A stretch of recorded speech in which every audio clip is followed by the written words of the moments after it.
Zoom. They are gonna zoom in? Yeah. Okay. Well, that's fine. We'll have a quorum, it'll just be a Zoom. I know how to live like that. Yeah, there should be plug right under They there. don't have any plugs on top. No, just underneath. Didn't even think about it. If you want to move closer, there's that one. That's about as close as you can get. We'll go. You know, by the way, if anybody else wants to put something on the agenda sometime, maybe they can. I know I'm not the only one that has to do that. Well, I think, seems like all sort of agenda items, the only thing that we need to talk about that hasn't been there is we started last meeting in Tier C talking about a records keeping, and Travis was gonna take the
lead on that. I'm just gonna get to talk about where we're at. He's keeping the records, okay, and he's doing the minutes. Yeah, okay. But I don't know about, I think that they should be more available to everyone than what they are. Like after the meeting, I think everybody should get the minutes within 10 days, like it says in the state statute. I'm not sure we do that. So we do have some things we need to tighten up a little bit. I agree. Chris doesn't have any idea Chris didn't which is acceptable. It's a problem, and it's typical. You mentioned it to Brock, maybe we should have heard about it from Jason or Brock. Or Stacy and Stacy knew about it. Well, they don't talk. They don't. And if you ask Chris, he'll say it's because Stacy never talks to me. If you ask Stacy, he'll say it's because Chris never talks to me. Right. But I blame Chris more than Stacy. Chris is the contract manager, and he can say, Wednesday at 1 o'clock, I want to meet with you every Wednesday. And he won't do that. He won't set up a meeting. Okay. So what did that end up in? It got sent off. Yeah. Open your piece of that. So I'll talk about it in a minute, but we have approximately, we actually have no idea how much it's going to cost. But $10 million building Okay. that we would build in the vertical launch area.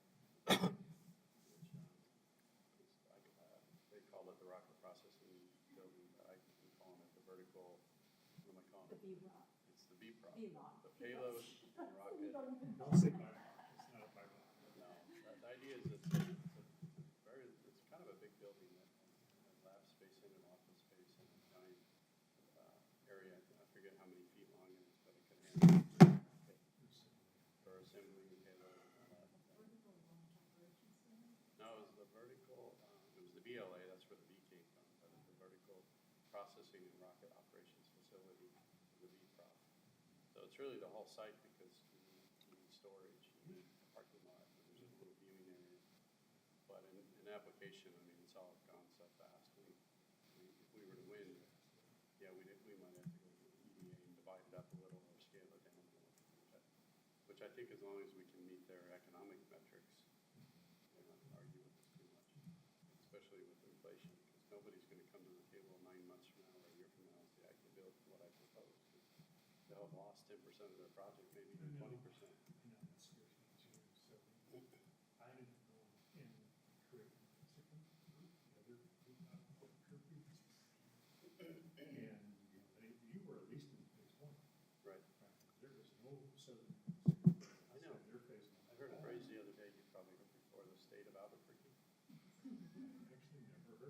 Someone said that the I've other day heard our version in of the passing. Dixon line. No, they just said, oh yeah, well, you gotta watch out for the state of Albuquerque. I was like, that's perfect, yeah, that's perfect. It's Albuquerque doesn't give a rat's about us, unless they have. It's not changing. Out phase one, and the EPA told it, and you need to build it. They had no infrastructure. It was all so we now, mixed use, great bit of vision, the sound stages, screen rooms, and recording studios, and a lot of office space. Hello, it's Jim Paxson. Hello, Jim. Welcome. Sorry I couldn't be there in person. That's okay. Thank you for joining us. You bet. I'm gonna mute until we have something going on. That's fine. Well, there's only 60 phase one, and they were already. Jim and all, can you hear me? Is that Travis? Yes. Okay, yeah, I've got Travis. Travis is on and Paxton's on. And right now Wayne is here. We're waiting on Lynn before we get started. And hi. Wendy Miller-Tomlinson. Oh, Wendy, thank you for coming. And is this one of your students? Colleague Stephanie Hopacket. It's not one of your students? Yeah, not that old. Oh, yeah, I am. Hello?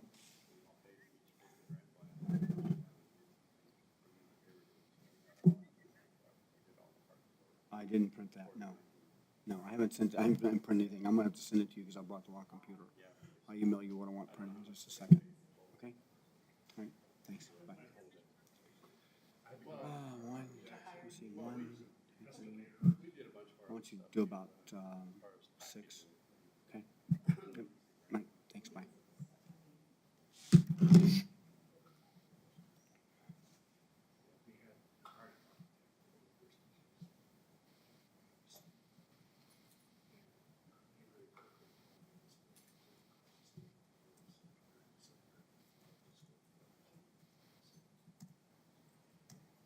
I went off and I hired several estimators.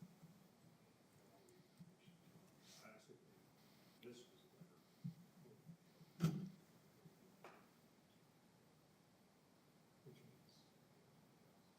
By the way, I'm sorry, I'm Shannon Reynolds, County Commissioner. I figured you probably knew that. I'd come down and, We've met before in various places here and there.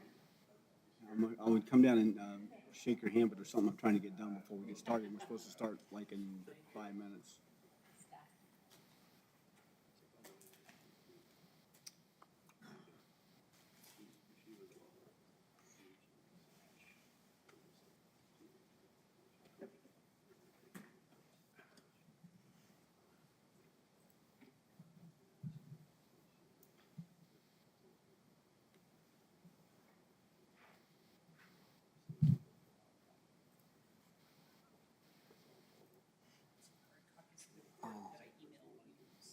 All right, oh, that's, gosh.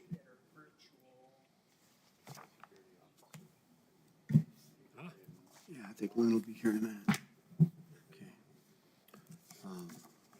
You know, thank you, Wendy. You might want to lay these, well, I'll put those down on the table for a minute in case other people. I've got one for the board members that'll be up here for this meeting. 2 or more of them are actually going to be virtual.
Trying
to make sure my phone is turned down.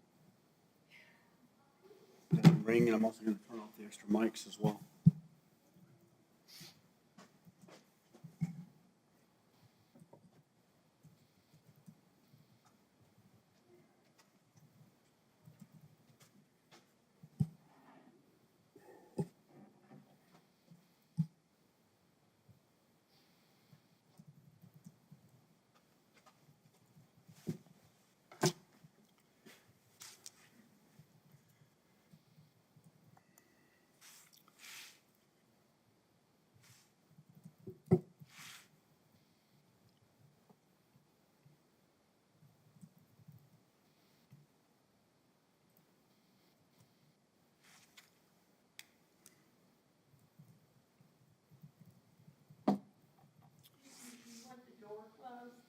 That'll be fine. Thank you. Okay. Well, it's 1 o'clock. Actually, I think it's like 1:03 in the afternoon. And so let's get the Spaceport Regional Tax District Board meeting started. Okay. So calling that to order. So first thing I guess we should do is a roll call. So Travis, Dave, Travis. Present by phone. Okay. Mr. Paxson. Jim Paxson, by phone. Sorry. Director Day, Director Paxson. Director Savage. Present. Director Ellens is not here yet. I expect him to show up shortly. And the other director, what's the other guy's name? I don't have it close. From TRC. Let me look. Did we get a new appointment there? No, we have the same person. I just have to remember his name. Mr. Chairman, on that, I know the legislature had to go to new reappointment. By the way, congratulations, Wayne or Director Savage, on your reappointment. And I did not during the past 30-day session that Director Bryan was reappointed. That's what I was looking for. Thank you, Director Yeah, Day. I believe we have a vacancy. So, Director Bryan, are you on? All right, no. So, and Director Reynolds, I'm here. Okay. Thank you, Director Day. Okay, now we're looking for, I think we should do Mr. Chair, yes, Director Paxson. isn't there another director from Doñana County? Yes, sir, it's Director Savage, and he's here. From Doñana County elected official? No, sir, Director Savage is not an elected official, but Director Lynn Ellens said he would be here, and he hasn't shown up yet. Okay, that was my question. I know Director Savage is appointed by the state, so. Yes, sir. Yep. Okay, thank you. Okay. So Commissioner Ellens has replaced Commissioner Maria Trujillo. Maria Trujillo, correct. Okay. Yes, Commissioner Ellens when Director Maria Trujillo stepped down after our last meeting in October, and Commissioner Ellens was appointed to replace her, and he's now on the board as the Doña County Commissioner, other Commissioner representative. All right.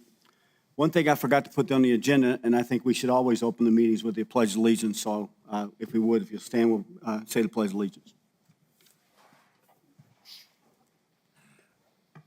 I pledge allegiance to the flag of the United States of America and to the republic for which it stands, one nation, under God, indivisible, with liberty and justice for all.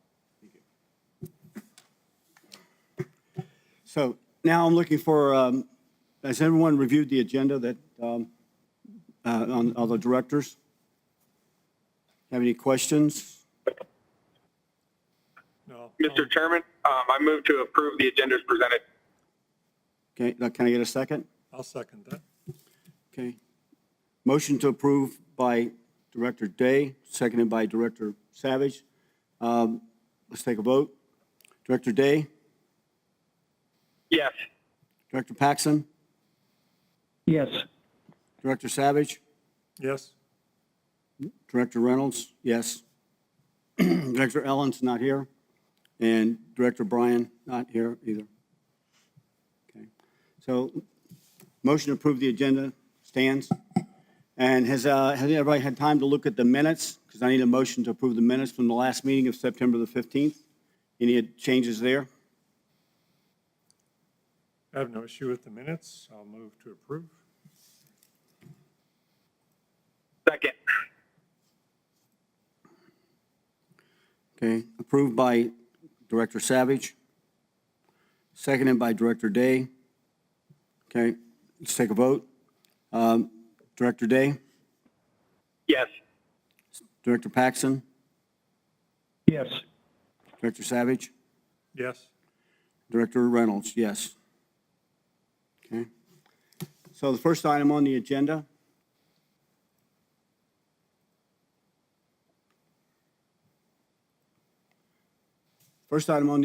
is a presentation by the New Mexico Spaceport Authority Director. I have interim director. I made a mistake. I didn't know that it was permanent, and I'm glad it is. But congratulations on being named the permanent director for the Spaceport Authority, and Mr. McLaughlin now has our Director McLaughlin now has a presentation. Yes, sir, if you would, please. You should have control of the presentation as well.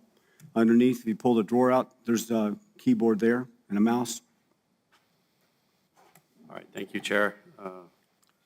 Nice to meet in person, directors, or at least some of you for the first time. So I'll give you a quick rundown on the spaceport. This is very similar to what I just gave the New Mexico Spaceport Authority Board of Directors. So I think we're such a small group that if you have any questions, just let me know as we go through it. The pictures you see right here, just a couple of quick pictures. In the upper right, we had the Thunderbirds come for over 2.5 weeks, the U.S. Thunderbirds. So that was a great visit. They stayed in Las Cruces and Truth or Consequences. It was a nice boost to the economy. We have been attending some conferences, and I'll talk about that in a few minutes. So I'll go over our budget, what happened in the legislative session, what's going on with the site, and some business development, and then I'm probably interested in some capital projects. So I think, as you all know, when the investigation started, part of what was being looked at was the use of excess pledge revenue from the GRT taxes. The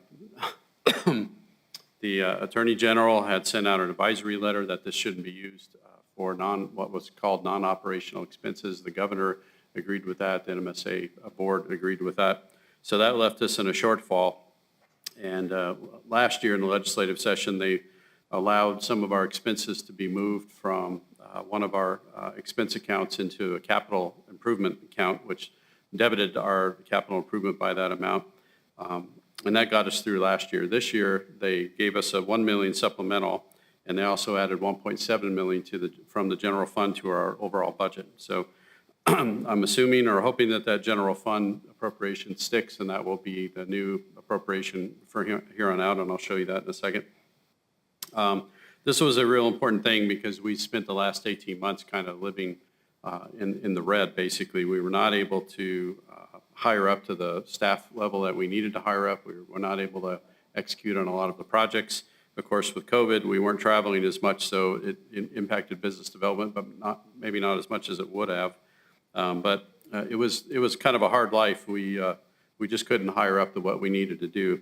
So getting this fixed is a big improvement and is going to allow us finally to get some additional people on staff. And this shortage of employees has been kind of our primary, I think, impediment to bringing in more tenants. We just didn't have the staff to process the inquiries we're getting, and we also didn't have the wherewithal to go out and try and find some new tenants and other customers. Although we have had a lot of inquiries and a lot of customers. So here's a look at the budget. The FY21 column is the actual. The FY22 is the projected for the end of the year, and then FY23 is what we budgeted as part of our budget proposal that we submitted to Santa Fe in August. So you can see, let's see, does the mouse work yet? So you can see this 1.75 million. Again, what it really did is it just moved some expenses from one account to another account, so we were able to get through the year, and that's why the expense total has got an asterisk on it, because the expense total really was the 688 plus the 1.75. That was what we got last year. Then the 1 million right here is the supplemental we got this year. And then if you look up under the general fund, this was the total we got from the general fund. So above that, the 6.8 million is what we're projecting for revenue in terms of customers next year, which puts us at about 64% customer funded. So we're creeping up on being customer funded. And so I don't know that we'll get to the point where we're ever 100% customer funded, and part of the reason for that is because we do a lot of other activities like STEM, workforce development, and supporting aerospace and throughout the state. Those sort of things don't pay the bills, so to speak. Those are not revenue generating activities, but it is part of our mission. It's part of our statute to help with STEM and workforce for the rest of the aerospace community and to create economic impact in the area. So I think 64% is not a bad number. We'll see if we can raise that higher, but we're headed in the right direction for sure. Staffing, we've had some trouble filling staffing for the reasons I cited, which was not being allowed to, but of the replacements, we've also had trouble because of the COVID, the kind of this idea that people are being more picky about where they choose. We think that's a factor, and especially for aerospace engineers, they really are a hot commodity. Blue Origin, SpaceX, the NASA project to go back to the moon is really made them a hot commodity, and getting them to move to Las Cruces is not easy, or finding ones in Las Cruces. We have created a new job sharing position though, so I'm going to be looking at hiring a part-time aerospace folks to see if that helps improve our selection. Maybe we can find some retired engineers in the area that would be willing to come. Maybe they don't want to work 40 hours a week, but we can get them there for 10 or 20 hours a week. So we did hire a new director of business development who started a few months ago, Jorge Amaderas. Hit the ground running. He had some background in aerospace, and so he'll be going with me and then going on his own to conferences in the future. Let's see. We're at about 21 full-time equivalents right now, and we expect to get to 28 is kind of the goal under the budget we have right now. And part of those hires, I showed in previous slides to the NMSA Board of Directors that we have some critical positions, for example, airspace management. If that person is sick or on vacation, then we can't do airspace activities. So part of what I'm hiring for is some backups for those positions. So if Virgin Galactic or any other customer needs to operate on a certain day, we can make sure that they have that day available, and it's not going to be because we don't have the staffing. Can I ask you a question? Sure, Director. Mr. Armendariz, what's his background? So he's got an interesting background. He grew up in El Paso and spent time in Chihuahua City. Is a good native speaker, American citizen who has spent time in materials and the aviation side in Chihuahua City and lots of economic development. So he speaks almost all the languages we need. He doesn't have a direct experience in going to space, the type of customers we're after, but We selected him because I think it was time to start looking at business development, that department more in terms of business development and not strictly aerospace, filling it with an aerospace engineer per se. Not that engineers can't do both. I like to think I can do both, but we definitely wanted someone to start focusing on business development in the sense of broader economic impact and all the different types of customers who can come to the site and to the area. Like I said, we spend a lot of our time trying to encourage people to come to the region, which of course includes the whole area, what we're now calling Space Valley. So, Okay, thank you. so I'd asked the Chair Reynolds, were they able to show the video? I sent an email about that. Yeah. I'd sent an email, yeah, with a link. It's a YouTube link. Jeff, can you show the video that's in the YouTube link that was attached in the file? Yeah, and it's Felipe. I'm sorry, what did I say, Jeff? Sorry. Thanks, Felipe. My mind's not everywhere it should be, it looks like. Yeah, it's Thanks, Felipe. it's the I believe it's the one in the lower left there. Yeah. Oh, okay, I could hit it. Sorry.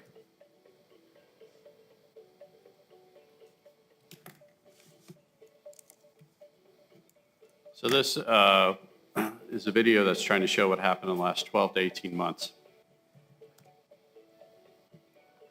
Even with COVID, of course, Virgin Galactic went to space twice. Spin launch got their evacuated centrifuge operational and has been doing, I think they've done 6 or 7 tests now. We've had quite a bit of UAV activity. We're able finally to breach that market, and we've got quite a bit of activity. Up Aerospace launched, and they did a payload with Los Alamos Laboratories. We have now 3 high-altitude, long-endurance customers who are operating out of Spaceport, trying to get to the stratosphere. We had rocket engine testing. We have that's going to happen again this spring. Here's a smaller UAV. It was hoisted with a balloon and dropped. It really takes advantage of the airspace in the area, the restricted airspace. Isn't this the one that was done with New Mexico State and University of Kentucky? Was there? Yeah, that was. I, We're doing a lot. I'll talk about it in a few minutes. Development of the vertical launch area. We had the military academy out at West Point. We're going to have 3 other launches, we think, this year for university types, university teams and classes. Of course, if we can fit it in, we have what we call venue events. So we've had this group and another group, an indie group, come and use the runway, which we think is good economic impact, not a real high revenue driver, but good economic impact in the area. And again, we're doing our STEM outreach, our podcasts. And then we did have the U.S. Air Force Thunderbirds who liked it very much, and they think they might be back next year.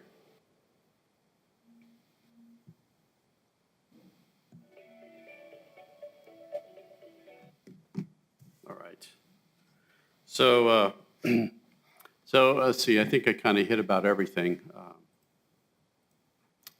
We are looking at some more runway usage by race cars. Like I said, the University rocket test. I'll talk about Virgin Galactic in a minute. We are having an open house April 10th, and the Spaceport America Cup. I'll talk about that in a few minutes also. So here, excuse me. Here's the open house from 2019. This year it's going to be April 10th at 10 a.m. to 2 p.m. It's just a 4-hour window. We're working in conjunction with Virgin Galactic, and we're in the previous open house. A lot of it took place inside the Gateway to Space, and this time there'll be just a little bit of the Gateway to Space that Virgin Galactic is going to allow, and the rest of it's going to be out on the apron. We've had tickets on sale through Visit Las Cruces, who is partnering with us on this. We'll have some food trucks out there, and I think Alice Caruth, our public relations coordinator, has something like 25 or 30 different guests who are here one way or the other. We'll have a couple static displays. We'll have an MQ-9 drone. We'll have 2 F-16s, and it's also a fly-in, so there'll be 30, 40 other airplanes out there, so it'll be a lot of fun. let me review Virgin Galactic real quick. So they flew last year, I believe it was May 22nd. This was considered a test flight. I think it had 2 pilots and it had 1 VG employee. And then on July 11th is when Richard Branson went to space with 3 other employees. This was the Q3 announcement timeline, which has not changed significantly from the most recent Q4 announcement, which looks like this. And so the plans are to bring the next ship back, VSS Imagine, sometime in the midsummer timeframe, which will mean we'll have 2 spaceships in New Mexico and the White Knight, 1 carrier aircraft. They'll begin doing the qualification testing that they need to do for the VSS Imagine. And also, I think they may do some other flights with Unity. I'm not sure about that. But the goal is to be in operations with Unity in early 2023, and then operations with VSS Imagine sometime, I think, in what they're saying, the first half of the year. So that'd be pretty exciting. I think we'll wait and see how their quarterly reports go. That's how we get a lot of the information. But it looks like they're moving quickly, and we should see them back here in about 6 months. Here's a close-up of Spin Launch. They were a stealth company until they weren't, and that's kind of what happens with a lot of these companies that are venture funded. Once they get enough money to do what they're going to do, they want to keep it quiet, and they found that New Mexico was a really good place for them to do that. We have a nice remote site. We respect their privacy. The spaceport can do that with the assistance of the law that was passed a few years ago that allows us to keep their proprietary information proprietary. And they were able to get up and running, and they've now, I think, this is 6 flights that they've done so far. And I invite you to look at their website. They have some good videos of what's happening out there. And this picture, it's kind of hard to see how big it is, but let me see if I can find a car or something. If you kind of look around, you might find a vehicle or a person standing. But that's about the size of the Statue of Liberty to give you an idea how big it is. So it's huge. So they're getting a lot of press. The IEEE Spectrum, which is the main industry group for electrical engineers, did a story.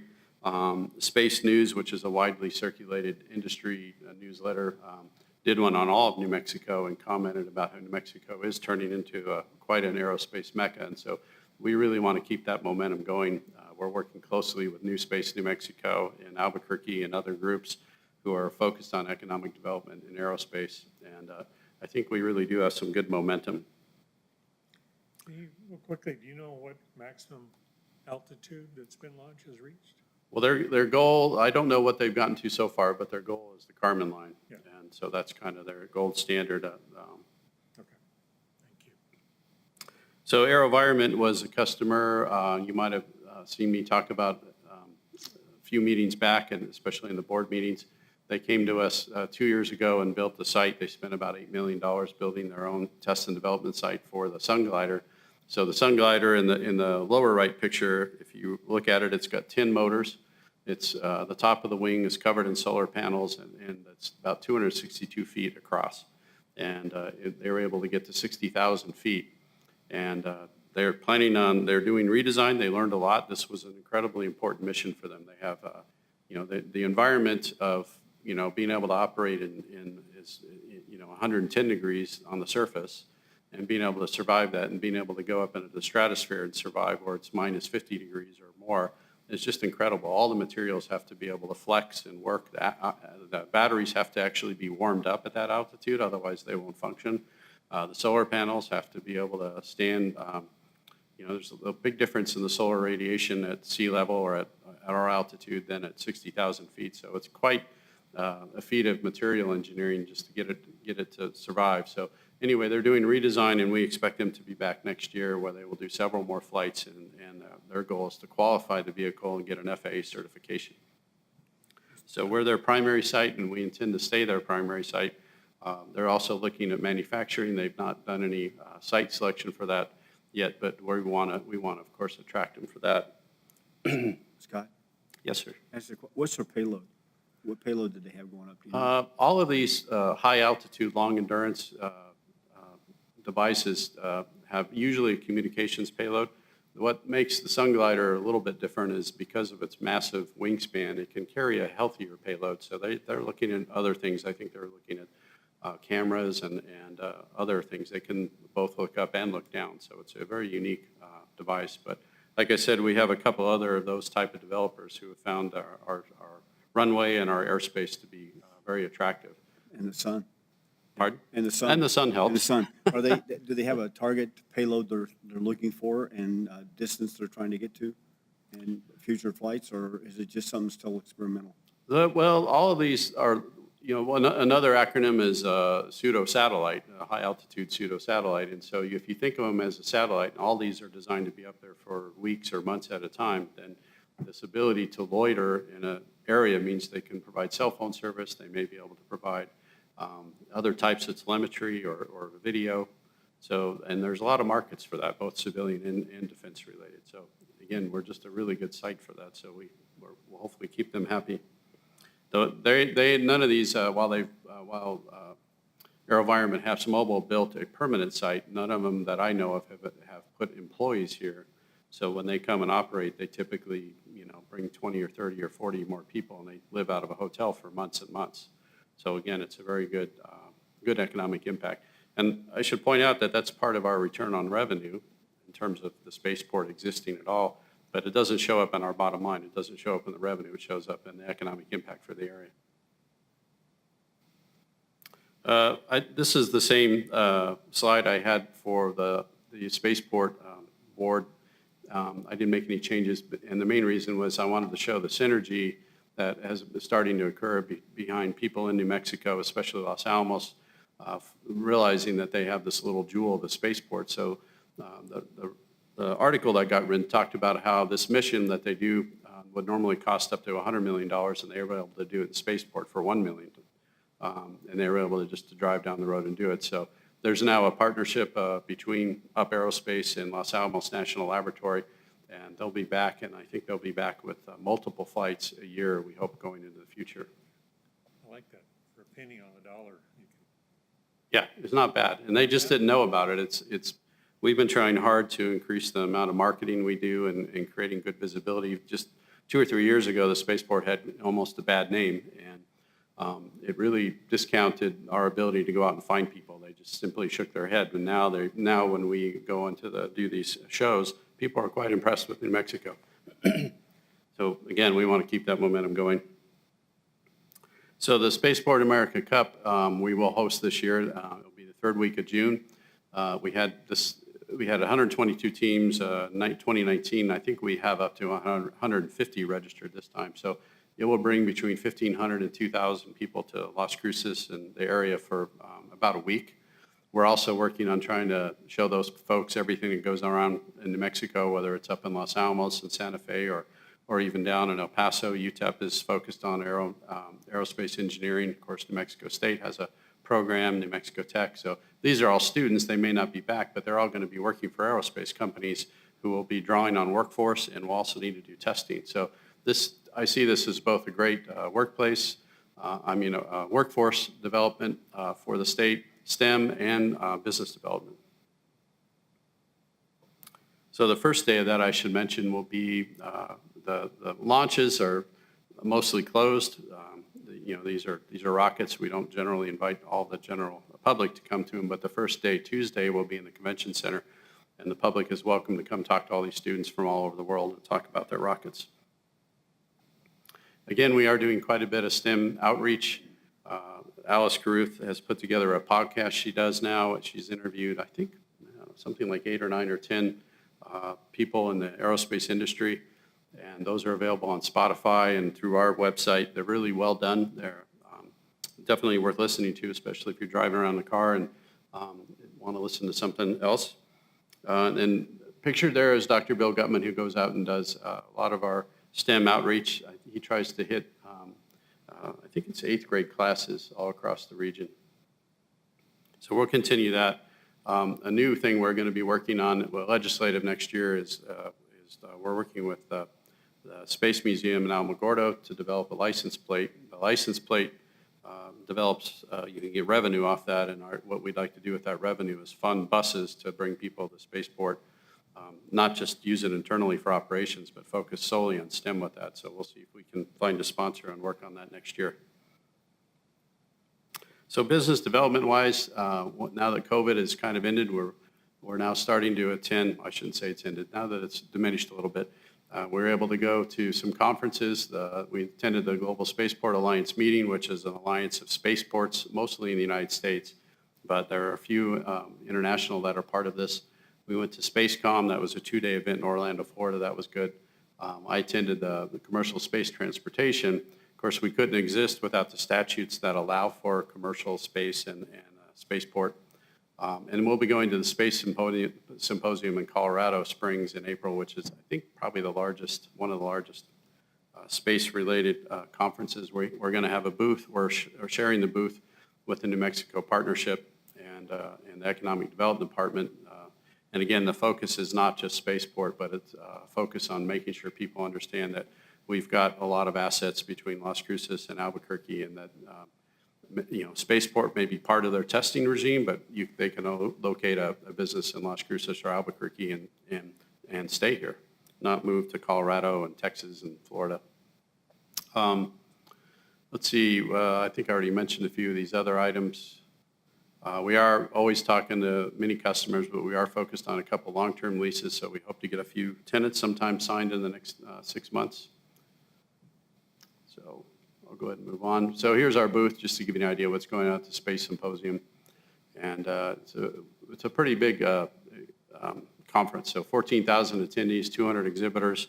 And so last year we had quite a few people. We were all kind of shocked because I think part of it was because Virgin Galactic had gone to space.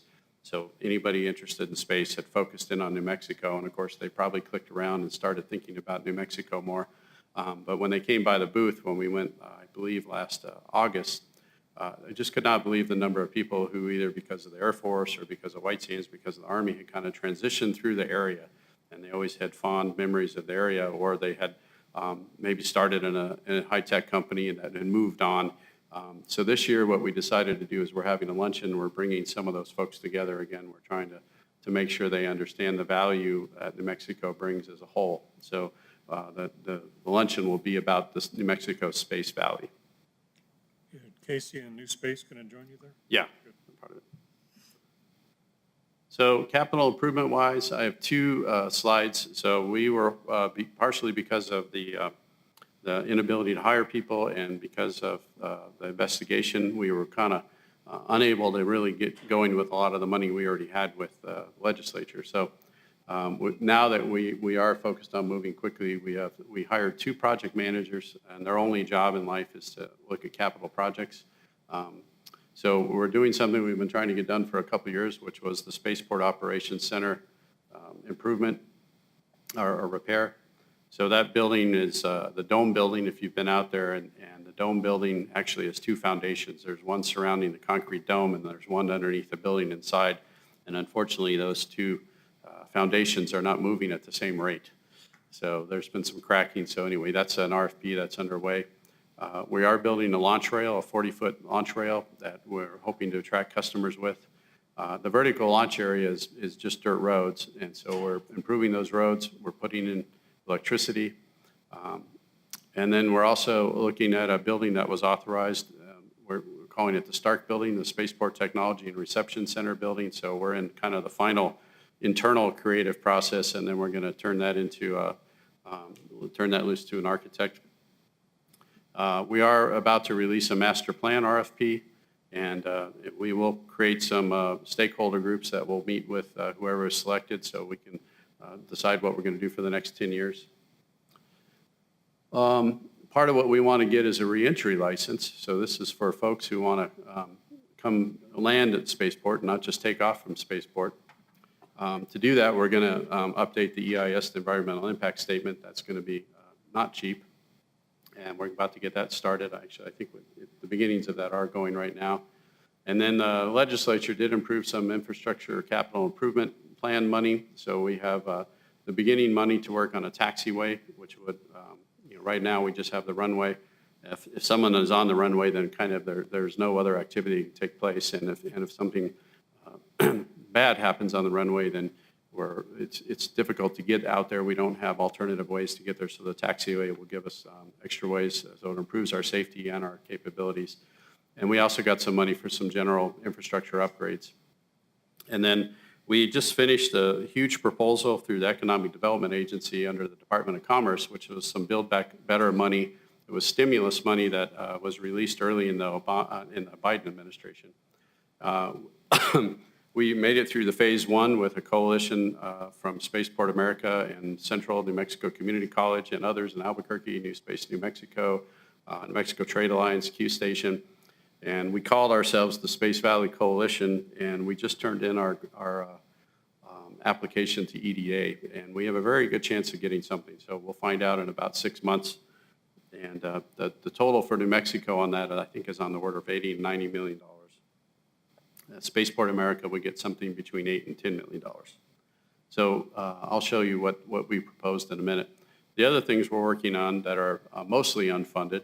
So this is potential use of excess pledge revenue, and I think Melissa and you will talk in a bit about the way that money will be spent. But we are interested in putting in a viewing lot. I call it a viewing lot. So right now, if you drive out to Spaceport America, you can't really park anywhere. There's no place where you can park on the side of the road.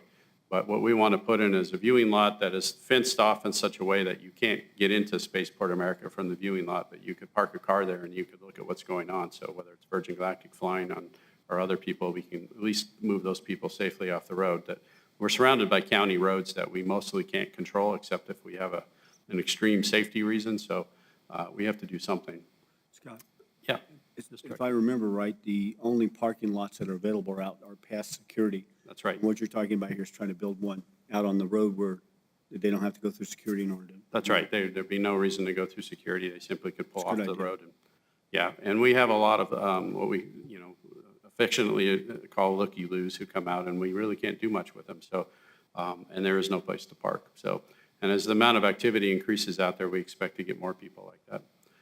We don't have any fiber optic into the vertical launch area, so we think that's going to be a need for security reasons and being able to have customers down there. We don't have a water well, so that plus the road improvements I already talked about will make that a much more viable space.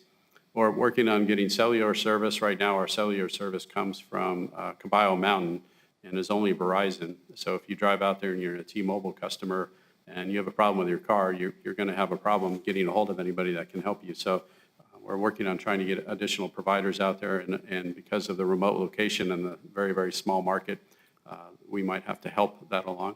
Yes, sir. Were you aware that we just passed contract to bring in 3 conduits for fiber between Hatch and all the way down to Doñana? No. Okay, we just signed that with Spirit Wind, I think it is, and they're going to have one conduit's going to have 98 fiber channels in it that was going to belong to the county.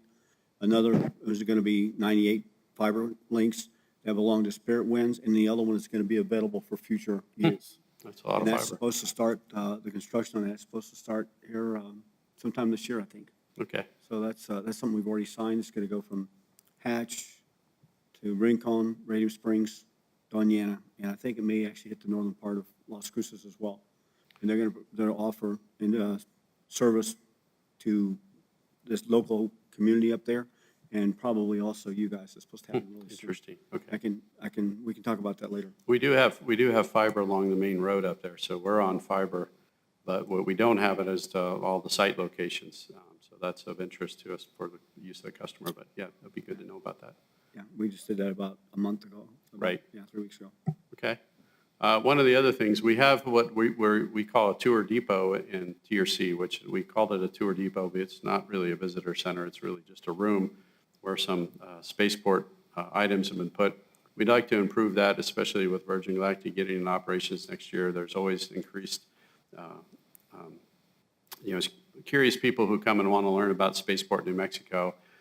We've also talked about putting a tour depot in Las Cruces somewhere. We've talked to Visit Las Cruces and others in the city government. That we haven't done anything yet, but we're hoping that we can do that. But we'll have to kick in some money for that to, excuse me, to put presentations in there and other static displays. One of the things we're focused on long-term is a rail car sighting. We had heard a quote years ago that it'd be about $1 million, but if we ever host any long-term launch customers, which we hope to do in maybe 10 or 20 years, who could go to orbit, we're going to have to bring in significant amounts of fuel and oxygen. So the idea that you could have a siding is important, and even bringing in rocket stages, no matter where they're manufactured. Right now, bringing a larger rocket over a dirt road is not going to go, and neither would we be able to handle the kind of commodities that would be needed. Can I ask, are you Yes, talking sure. about here pulling this off the current rail line as a spur off Right, of that? right. Into the entire spaceport, or No. are you just talking about just running along the side with a spur side by side to get it up to the? I think what I understand is a little bit north of the spaceport, there's an area large enough that could handle just the siding. So the idea would be a rail car that could be parked on the side, and then we would have to figure out how to get the commodity once it's on the rail car into the spaceport. So it might be bottled gas or fuel that can be brought in a large container, but we haven't thought that far ahead about that yet. It's really going to depend on the type of customer. You know, for example, SpaceX now is focused on methane, not on kerosene as a fuel, for example. So it really depends on what kind of customer comes in, and then we'd have to help design a facility around that. Yeah. Isn't that BSNF? Is that the one that has the radio? I don't know what the rail line is there. It is BNSF. Yeah, Yeah, okay. the BNSF. So have you spoken to them about is that where the $1 million came from? That's a number I heard shortly after I got here, so it's probably higher than it by now, but yeah. But the Department of Transportation is also focused on intermodal, improving intermodal transportation for national security interest, and we kind of fall under that, even though we don't, we're not on the coast, but we are intermodal because of the train, because of the rocket, because of the road, because of the fact we're right next to the border. So we need to be looking for grants. I haven't been able to do that yet, but I think that's wide open for a grant, and we're not talking a lot of money either. So, You know, they're doing earmarks again in DC, and that's another possibility through Yeah. Heinrich or Ben Ray Lujan possibly. okay. This is one of those nice to haves that, depending on the customer, if we don't have it, they won't even consider us. So fortunately, it's a build it and they'll come kind of improvement. But if you tried to do it once we knew about the customer, it would be too late. I mean, these aerospace customers are moving very quickly, and they have to. They have to do that for competitive reasons, and they have to do it in terms of their funding sources. The commercial space market is moving very, very, very fast. I think I agree with Director Savage, is that I think that this should be somewhat of a higher priority to get the rail service in there, just so we can accommodate the needs of several different industries, including something for us. Because if we could potentially put the parking lot just off the highway and take a rail up as well, might be an option. The rail would have to go through a lot of environmental to bring it into the site. That's why I'm not sure we could ever do that. So there'd have to be a transfer of those commodities right now from rail to truck, and then probably bringing it on site. But and the viewing lot, by the way, where I envision it being is much closer to the by the guard area in the front gate. So if people come to watch a flight or an activity, they'll literally be half a mile from some of that activity. What I was thinking, what I was envisioning is something like that. We could do a lot there, but if let's say we had 500 cars, okay, we probably won't build a lot that big. We might need a second location to put a lot and provide transportation up there on the day for the launch and back, so we can manage the. We have talked about that.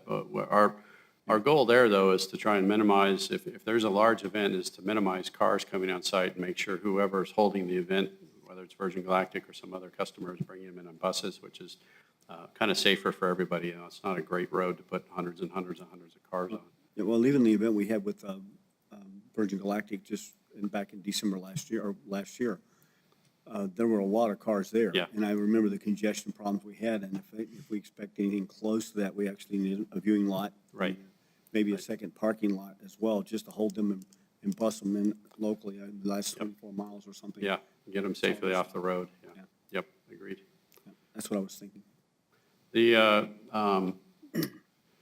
The very southern part of the spaceport we call the advanced technology area, and there are no utilities out there at all. That we're getting increased interest for what are called kinetic launch systems. So the idea of using a chemical system that basically a gun of sorts that can loft an object, or electromagnetic, and there's some other ones and people need to test those things, so they want to build something small, and we have the room for it, but finding a good spot for them, where we actually get utilities and they don't have to run off of a generator is a bit of a problem. So again, getting just power out there, I mean, it's no different than a business park, right? You don't set up a business park without any utilities and without roads and tell the customer just to come build their factory. You got to do a little bit of the work, so. I'm surprised on this, we don't see something for solar panels, maybe a solar farm. We're actually talking to somebody about that. So we'll see where that goes. That's complicated because of the amount of area they need, what that does in terms of the trail preservation, the viewing of from the El Camino Real. But we're definitely talking to a few folks who are interested in solar. And one of our goals might be to go green, be able to say we're green, because there's plenty of those aerospace developers who want to say they're running a green company. And they'll only go, this is part of the way they run the company. This isn't optional when they talk about this. So it's something we're definitely looking at. Yeah. You got several great capital projects here to look at. Yeah. And see what we can do with them. Yes, sir. Here's a one view. This was the simple view of the vertical payload and rocket processing facility. This is what got submitted in a more complex form. But the idea is here's a garage or a pull-through, and then here are some lab space, office space for payloads and other electronics and everything you need to do to prepare a rocket for flight. Of course, right now, all of the flights would be suborbital flights.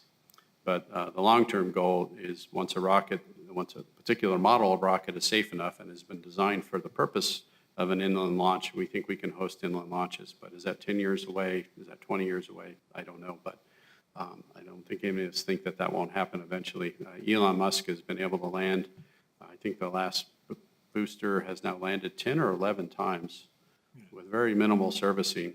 But the booster wasn't designed to fly over a population. So when it stages, there are fairings and there are explosive bolts and other things that come apart. Even though SpaceX is starting to develop a track record of safety, we're going to need much higher proof than that before something can launch orbital from Spaceport America. But I think it will happen at some point when someone designs a purpose-built inland launch rocket. They'll have to test it on the coast, but eventually they could bring it to New Mexico. So that's all I've got for you. So I'd be happy to take any more questions, Chair and Directors. It's nice to see you semi in person. Director Day or Director Paxton, do either of you have any questions for Director McLaughlin? Mr. Chairman, just one. First off, one question for Scott. First off, I just want to say, Scott, thank you for the presentation and going into detail on some of the work that the other clients out at Spaceport are doing. I think in the general public, there's a misunderstanding, and they correlate Spaceport America directly with Virgin Galactic. And so when something at Virgin happens, people look at that as a failure of the spaceport, whenever there's so many more things going on at Spaceport. So I think the presentation that you've had and sharing all the different things happening at Spaceport goes a long way. I know when I was up in Santa Fe, some legislators didn't know all that was happening. And so I think there's just some more education that's needed about all the great things happening at Spaceport. But my one question is on that $1.75 million, was that what the Spaceport asked for? Or if not, what did you guys ask for as far as an increase in budget? Well, the what we asked for was $2 million in round numbers. I was hoping to get $2 million, but we can live off of $1.7 million. I'm certainly not the kind of director who asked for 2 or 3 times what I need, hoping to get half. I asked for what I thought I needed, which is around $2 million. So I think that will still get us to about 27 or 28 staff members. The rest we hope to pick up in terms of revenue. I mean, it's not as if we're not focused on true revenue. So I think that will get us going. And because things have been so unstable with the spaceport in terms of the investigation and COVID and finding customers, it was hard to pin down what a proper number was. So could we use a little more and have more people? Probably, but I think the 1.7 is a good number for us moving forward. So we'll make a budget request to Santa Fe in August. We really won't have that much more of the year under our belt by then, so it will probably be very similar to what we did last year. But once Virgin Galactic gets in operation and some of our other customers start operating a little more coming out of COVID, then we'll have a better idea what that number should be and what our budget should be. But I hope the state of New Mexico and the legislators can live with about a 60% self-funded for a while, and as we continue to try and build the aerospace economy. And thank you for that, Scott. And again, just appreciate everything you're doing out there. I think one of the best things that you've done is you're really working towards, changing the public view of spaceport. Again, I think you said it best in your presentation that, in previous years it was kind of looked down upon, as a sore for New Mexico. But, the opinions of the public and opinions of a lot of legislators are changing, and I think you're taking the spaceport in the right direction. So just appreciate everything you do. And with that, Mr. Chairman, I have no further questions. Thank you, Chair. Thank you, Director. Thank you, Director Day. Director Paxton, you have any comments, questions?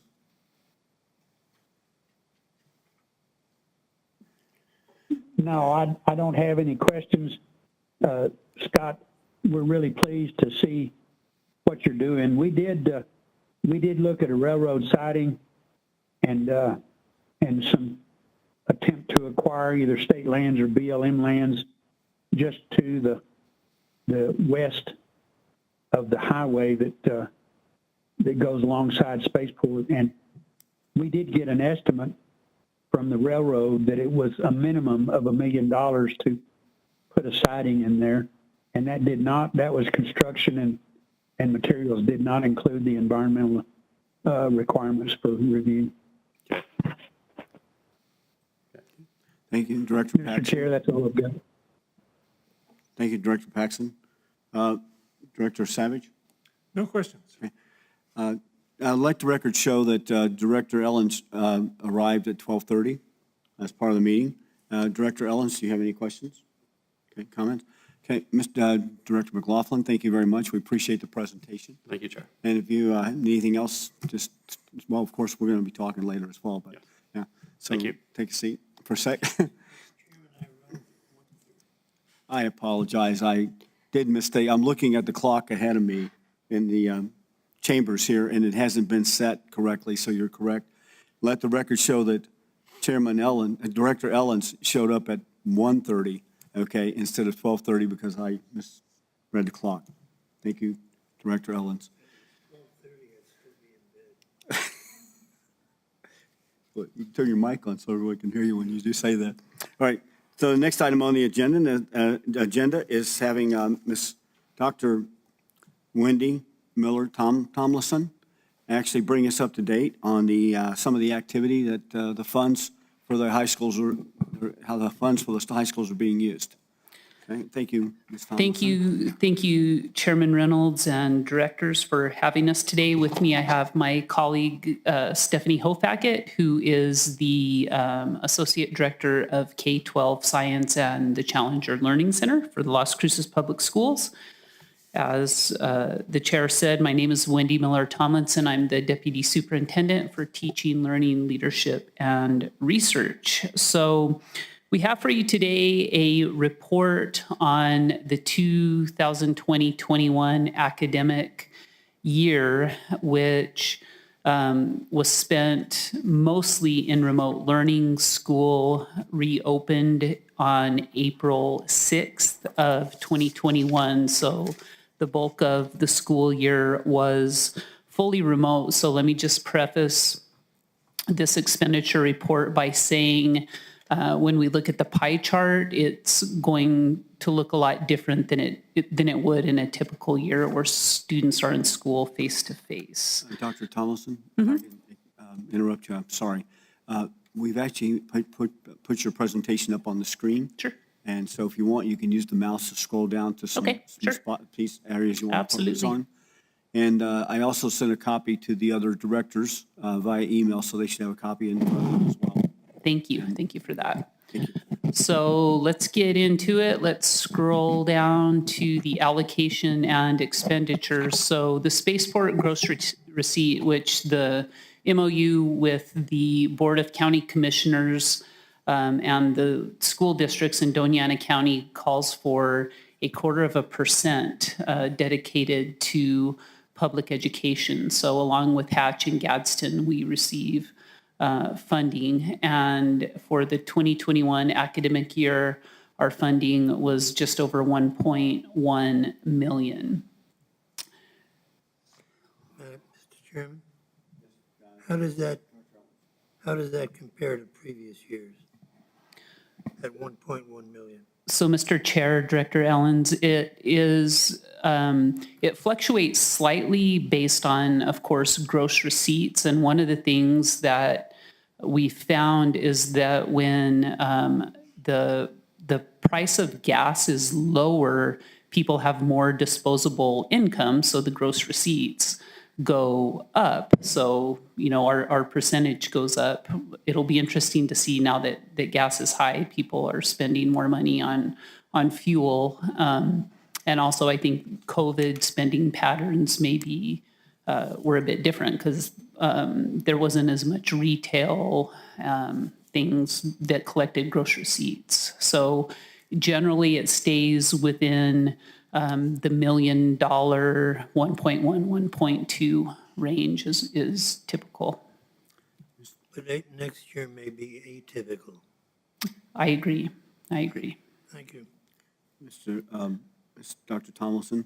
Yeah, I'd like to point out to other people that are either listening or watching that this is only the amount that we're talking about here is for Las Cruces Public Schools and Doña Ana County Gadsden schools and Hatch schools also get a portion. And that is a portion that apportioned by school, by the number of students, if I'm correct. That is correct. So this report reflects the funding and expenditures for the Las Cruces Public Schools only. Thank you for clarifying. But it does give us a good idea of how what the program is designed to do, what you guys are doing with it, and this is something that I haven't been made aware of yet. So I appreciate you coming to do this. Absolutely. So let's look at our chart, and then I'll scroll back up and we can talk about what these numbers are. So looking at the expenditures, so you see the dark blue part on the left-hand side, which accounted for just over half of the expenditures for last year. This was dedicated to supply assets under $5,000. The second leading expenditure were salary and benefits for our Challenger Learning Center staff, and I will break these down here in a moment. And then we have smaller expenditures for registrations and annual fees, contracted services, professional development, and instructional supplies, textbook, software that supplement what is provided in classrooms. So if we look at our supply assets, because school was in remote, generally this graph would look a lot different because in our Challenger Learning Center, every sixth grader in the district attends a mission in the Challenger Learning Center. So the bulk of expenditures are transportation, bus transportation for every science class in sixth grade, and substitutes for their teachers to come along with them. Since last year we were fully remote for most of the year, we did not have in-person missions, obviously, so we were able to use the funding to provide new technology and equipment and really upgrade the infrastructure of the Challenger Learning Center. So the center has been in existence here for 7 years, and it was a hand-me-down, but it was a fortunate hand-me-down. So a lot of the equipment was outdated and really needed an upgrade. So we were able to take advantage of, kind of the windfall that remote learning provided by being able to upgrade the center. We also provided some equipment for classrooms that is supplemental, some better quality microscopes, things like that. And then equipment for extracurricular and co-curricular STEM-based activities, things like robotics kits and things of that nature. And then the other major expenditure, Challenger Learning Center staff, and then supplemental science and mathematics teachers to provide accelerated opportunities for students in STEM fields. And if I could figure out the mouse, there we go. Okay. Could you go back to salaries, please, Yes, sir. Mr. Chairman? Yes. How many employees are there?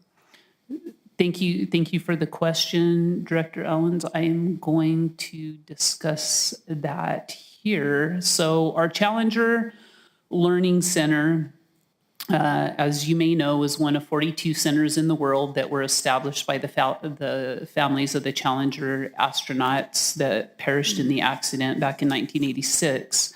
And the center provides experiential learning opportunities that are not only related to science, STEM, and aerospace, but also promote collaboration and critical thinking among students. So as part of that, there are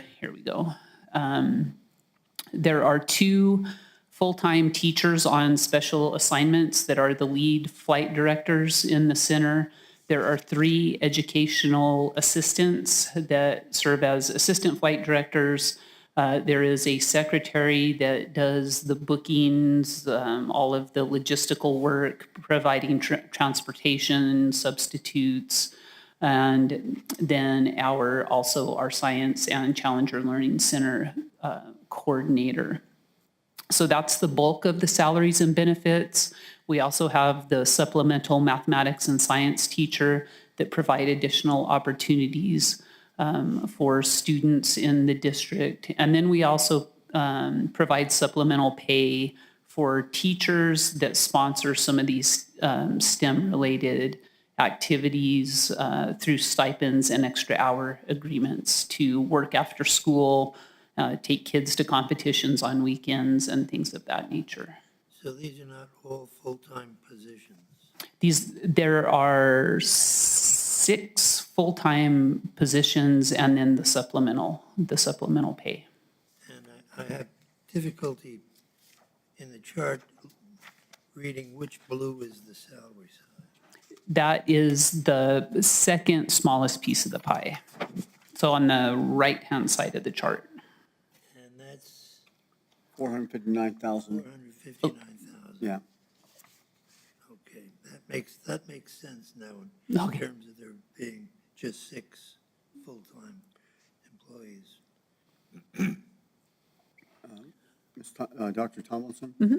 So the contract services, I think that was for transportation, and I think you mentioned that was transportation. So the contracted services are actually, we do a couple of things with Asombro Institute, who is Asombro Institute for Science Education, and Ms. Hofackett can speak more to that. We also pay an annual fee to Challenger National. As being a Challenger Center, we do have to pay an annual fee, and that's part of software licensing. And I'll let Ms. Hofackett talk a little bit more about those contracted services partnerships. Thank you. Shorter than you. So Asombro Institute for Science Education has been a good partner with LCPS. And during this particular school year where we were virtual, their work looked a little differently than typical years, but they created lesson plans specific to teachers to use with their students, and they created some Canvas modules for students to do at home that also had hands-on activities to go along with it. So students went to their school sites and picked up the hands-on materials and then engaged in STEM through that way. And what makes Asombro unique is that they are local, and all of their lessons and the work they do with students are about New Mexico and New Mexico weather or New Mexico animals and species. And so it's really a good way to have like place-based learning for our students. And so that's a really big part of our work is with the Asombro Institute for Science Education. And is there any other questions about the Challenger National fee or anything like that? I have one question. You have 3,000 students that participate in the program is what your document says. I think that's phenomenal to have that many students. Do they also have do their parents participate as well? Do they come to the center, or does it just the children do it and take it home? Or how's that work? As far as the Challenger Learning Center? The Challenger Learning Center. Yes. Yeah. So the students come during the school day. It's part of their curriculum. In sixth grade, our topic is Earth and Space Science, and so it lends itself well. The parents do not accompany the students. It's just a field trip during the day, but we do, in a typical year, have at least 1 or 2 open houses that are usually sixth grade parents. They want to see what their kids saw, and so they come to the Challenger Learning Center, and we usually have lots of other venues there. Like we've had a lot of support from Spaceport America coming, Virgin Galactic, and MSU Astronomy comes and brings their telescopes. And so it's a big event. We did not do that this year because of COVID, and we weren't sure how it was going to play out, but we do intend on bringing that back. I'd like to visit myself at some point in time, see what goes on there, maybe watch some of the kids and see, how they interact there. It's located here in Las Cruces, I assume, right? Yes. Okay. There was one more question I had. I can't remember what it was. It'll come back. Oh, yeah, that's it. Your first name, Stephanie? Yes. Your last name? Hofacket. Goldfacus? HOF, as in Frank, ACKET. ACA what? KET. Okay. I wanted to get it. I want to get it for the record because some of the other directors won't see it until we want to put it in the minutes. So thank you for saying that. So here in the photographs you see, so the Challenger Learning Center, and I invite all of you to come and we can either do a tour, a mission, blast you off in the transporter. It's pretty fun. So there's really 3 components, and here you see some students that are in the space station part of the center. And before they get to the space station, they have to go through a couple of things. There is a transport module where they come in, they sit down, they're strapped into, the chairs are on hydraulics, there's a launch sequence, and a lot of students in 6th grade think that they really went to space. And they wonder if it was okay with their mom that they did that. So they do that part. They go through a decontamination chamber where there's some cool neon lights and fog to kind of keep that illusion of space. And then they land here in the space station where they have a mission. Every mission, there's some kind of an emergency where they have to work together to problem solve and come up with a solution. So half of the class is there in the space station, and the other half of the class is in mission control. And one of the really cool things is that this is curricular, so it's not just a field trip where we're plucking them out and bringing them here, that they've been studying about, different aspects of space and science and the kind of experiments that may be conducted.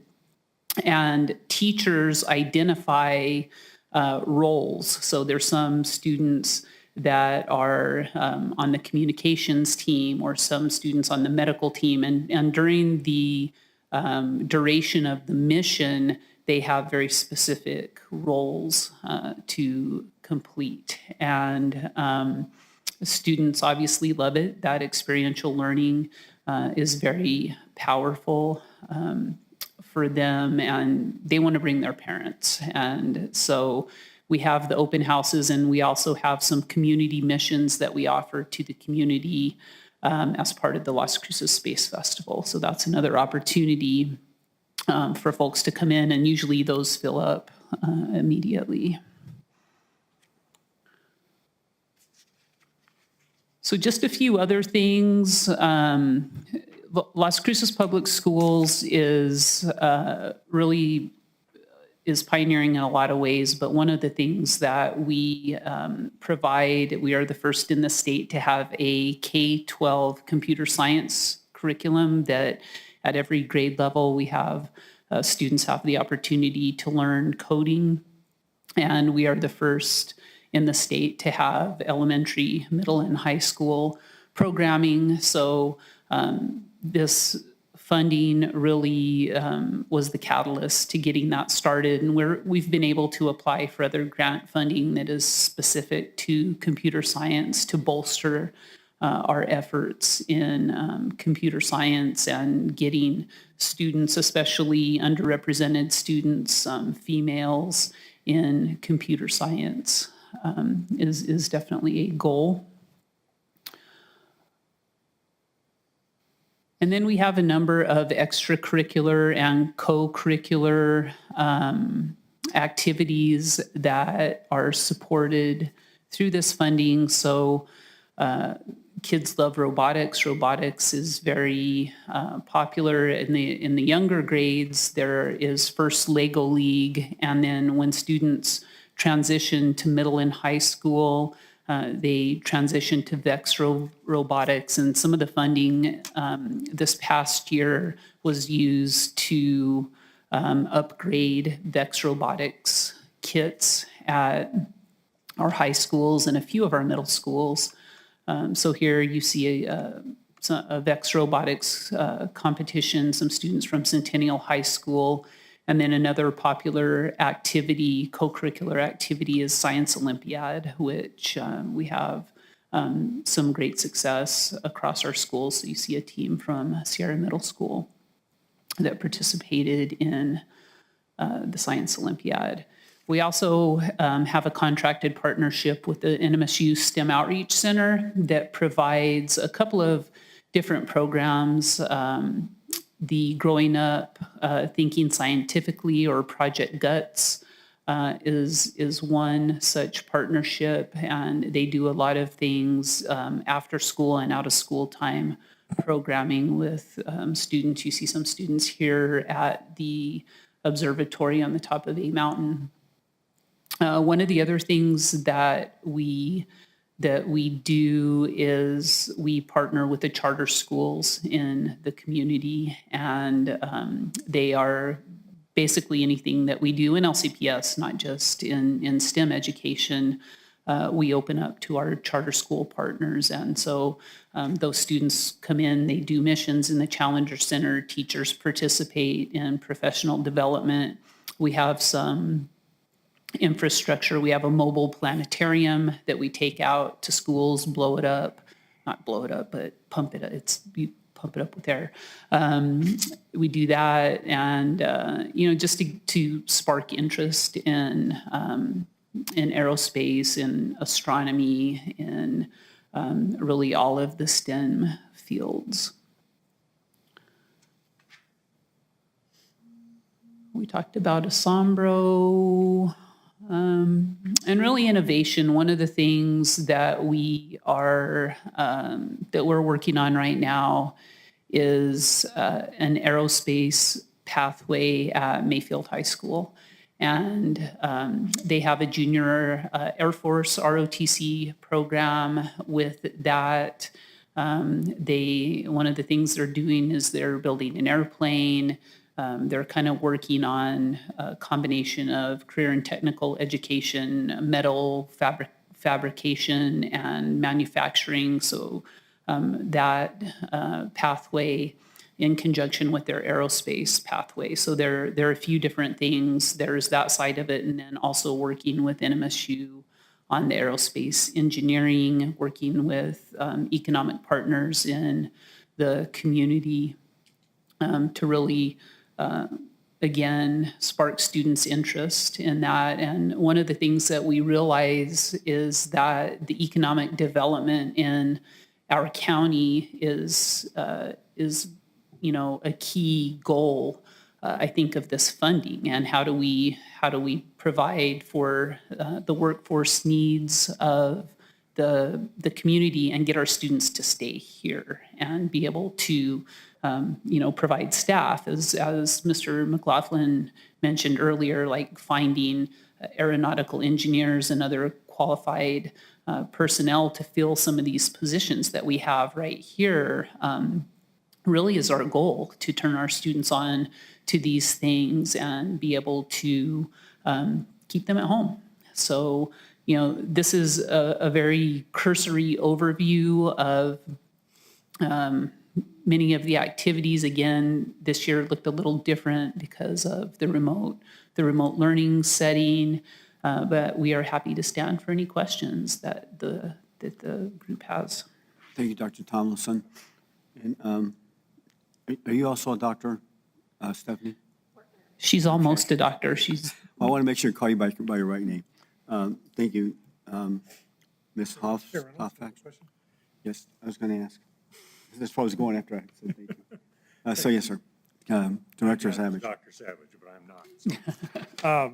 So you work mostly with sixth graders, right, through the Challenger Center? Correct. So we've changed the model a little bit. So the reason sixth grade is because that is the Earth and Space course in the curriculum. And so it was important to us to, again, not have this as a field trip, but to have it as a curricular activity. So students it's connected to their learning throughout the year. So what we used to do is have 2 missions. They would come for a fall mission and a spring mission. And we've changed our thinking on that. So they still come for 1 mission a year. And we have also offered it in high school to physics classes in high school because there is a natural connection there. So again, students would actually have 2 opportunities through their career and secondary education to do a Challenger visit. Thank you for that. My question, my thinking is along the lines of impact, right, with the student population. And it's been around here for 6 or 7 years, you said. And so if you're working with sixth graders, those students are potentially just now going on to the ACC or NMSU or some other institution. But I was wondering if you've got any sense of impact, or are you creating interest that's lasting? Are you able to see that in the student growth?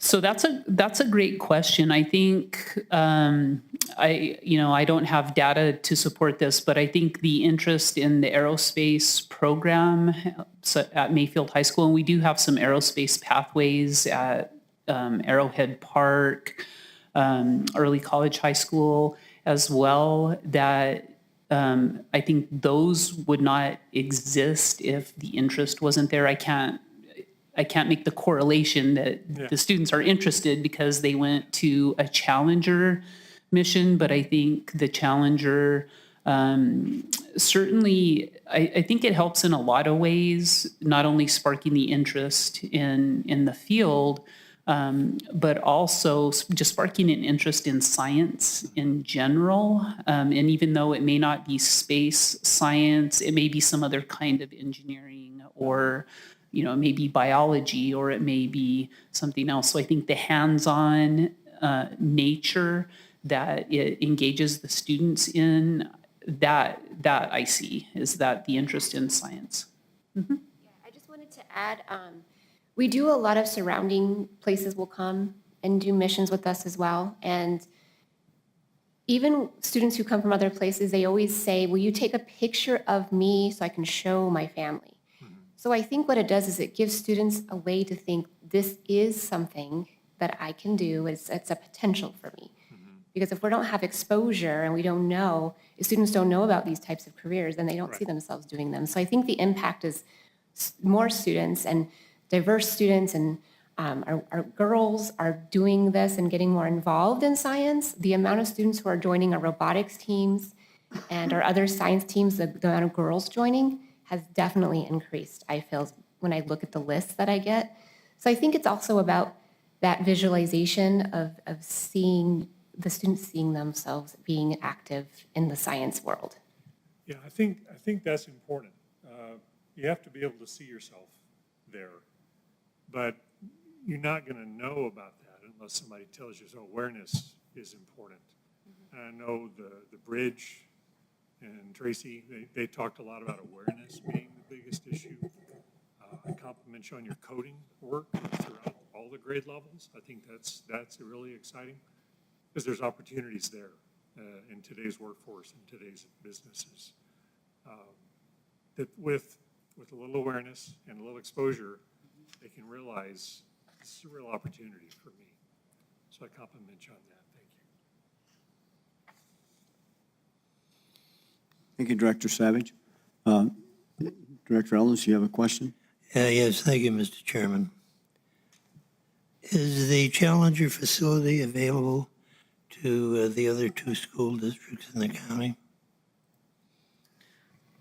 Mr. Chair, Director Ellens, yes, it's available widely, and the other two school districts in the county have, I don't believe, have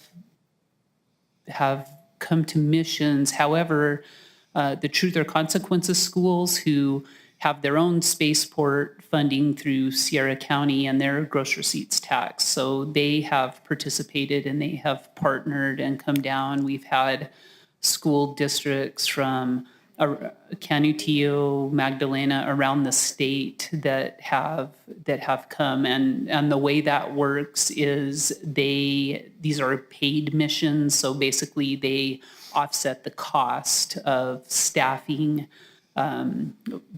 for us to run a mission for them. But it is open. We have reached out to the region to make it available to other school districts in the region. Am I correct in assuming that the monies under the program that go to Hatch and Gadsden would seem to be less because they're smaller district, especially Hatch? How do you figure out how to cost share with those two districts? So thank you. They receive a direct allocation from the county, so it does not flow through us. They are part of the MOU, but the county allocates to them directly. What does flow through us, so in the MOU it states that we should try to include charter schools to the best of our ability. And so if they ask for an allocation, that flows through the school district, but the other school districts receive a direct allocation. Do the charter schools pay a fee to participate? No, they do not pay a fee to participate in that. For example, a Challenger mission or STEM nights or any other things that we provide to our schools, we provide to them as well. Well, initially, that strikes me as an anti-donation clause problem. Maybe Scott can answer that. Well, they are public schools, so charter schools are public schools. So if a private school were to participate in a mission, then they would pay. And we do have private schools that participate in missions, but they pay a fee. Okay, that explains it. Thank you. Thank you. I don't think of charter schools as public schools, however. And I don't think generally the public would recognize them as public schools.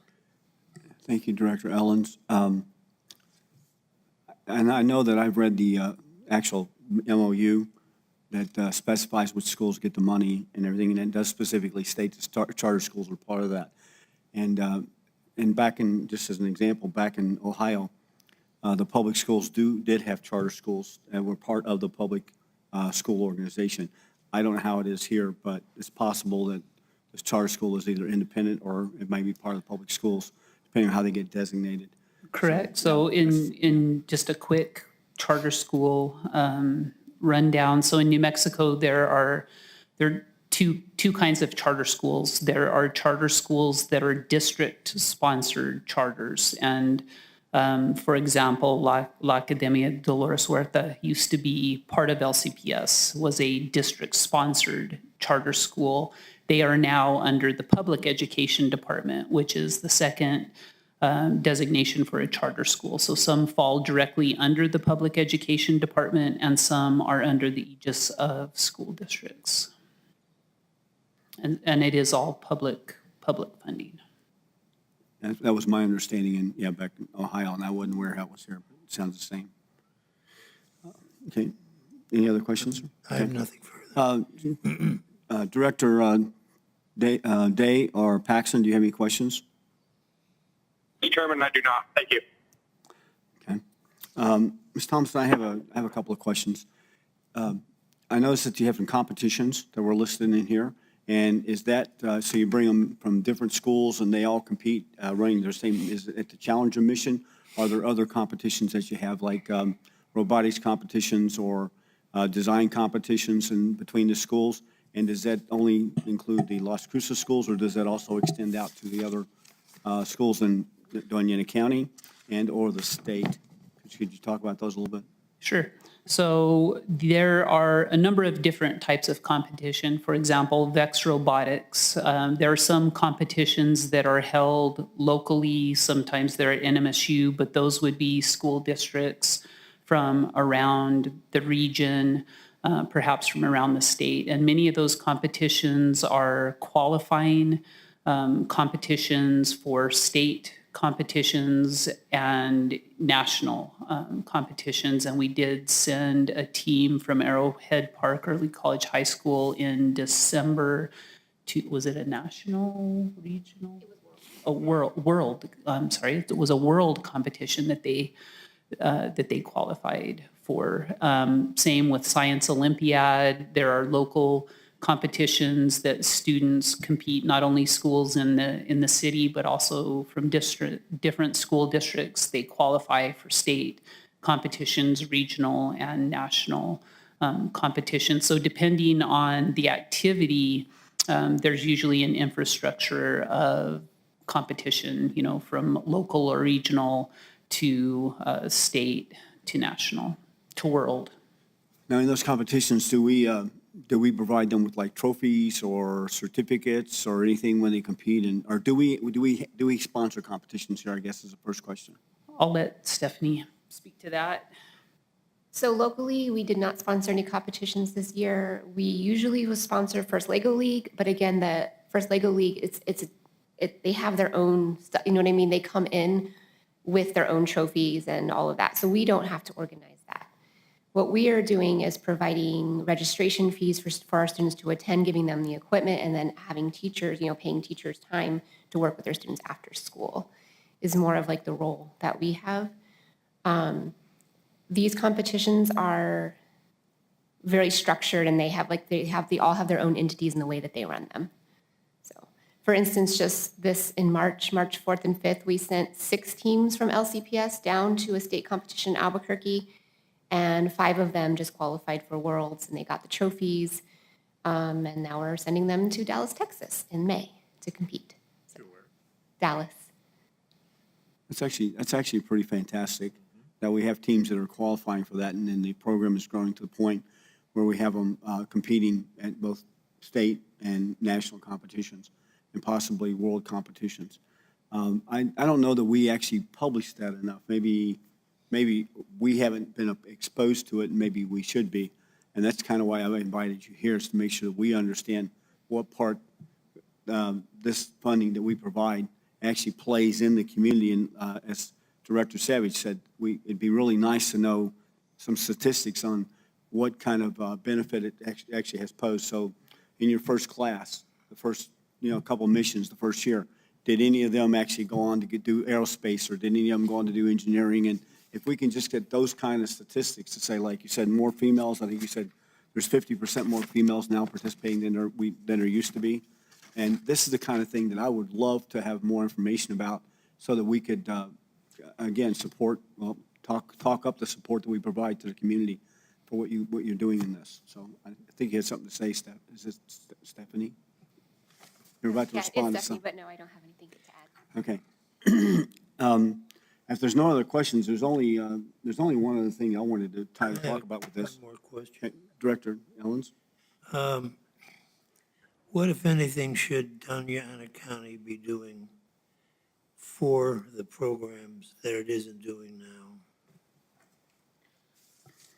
So that's a great question. One of the things that we are always seeking is partnership and opportunity. So when we're talking about Doña Ana County, I'm talking about everyone. and really, so we do have great partnerships with business community, with our post-secondary partners.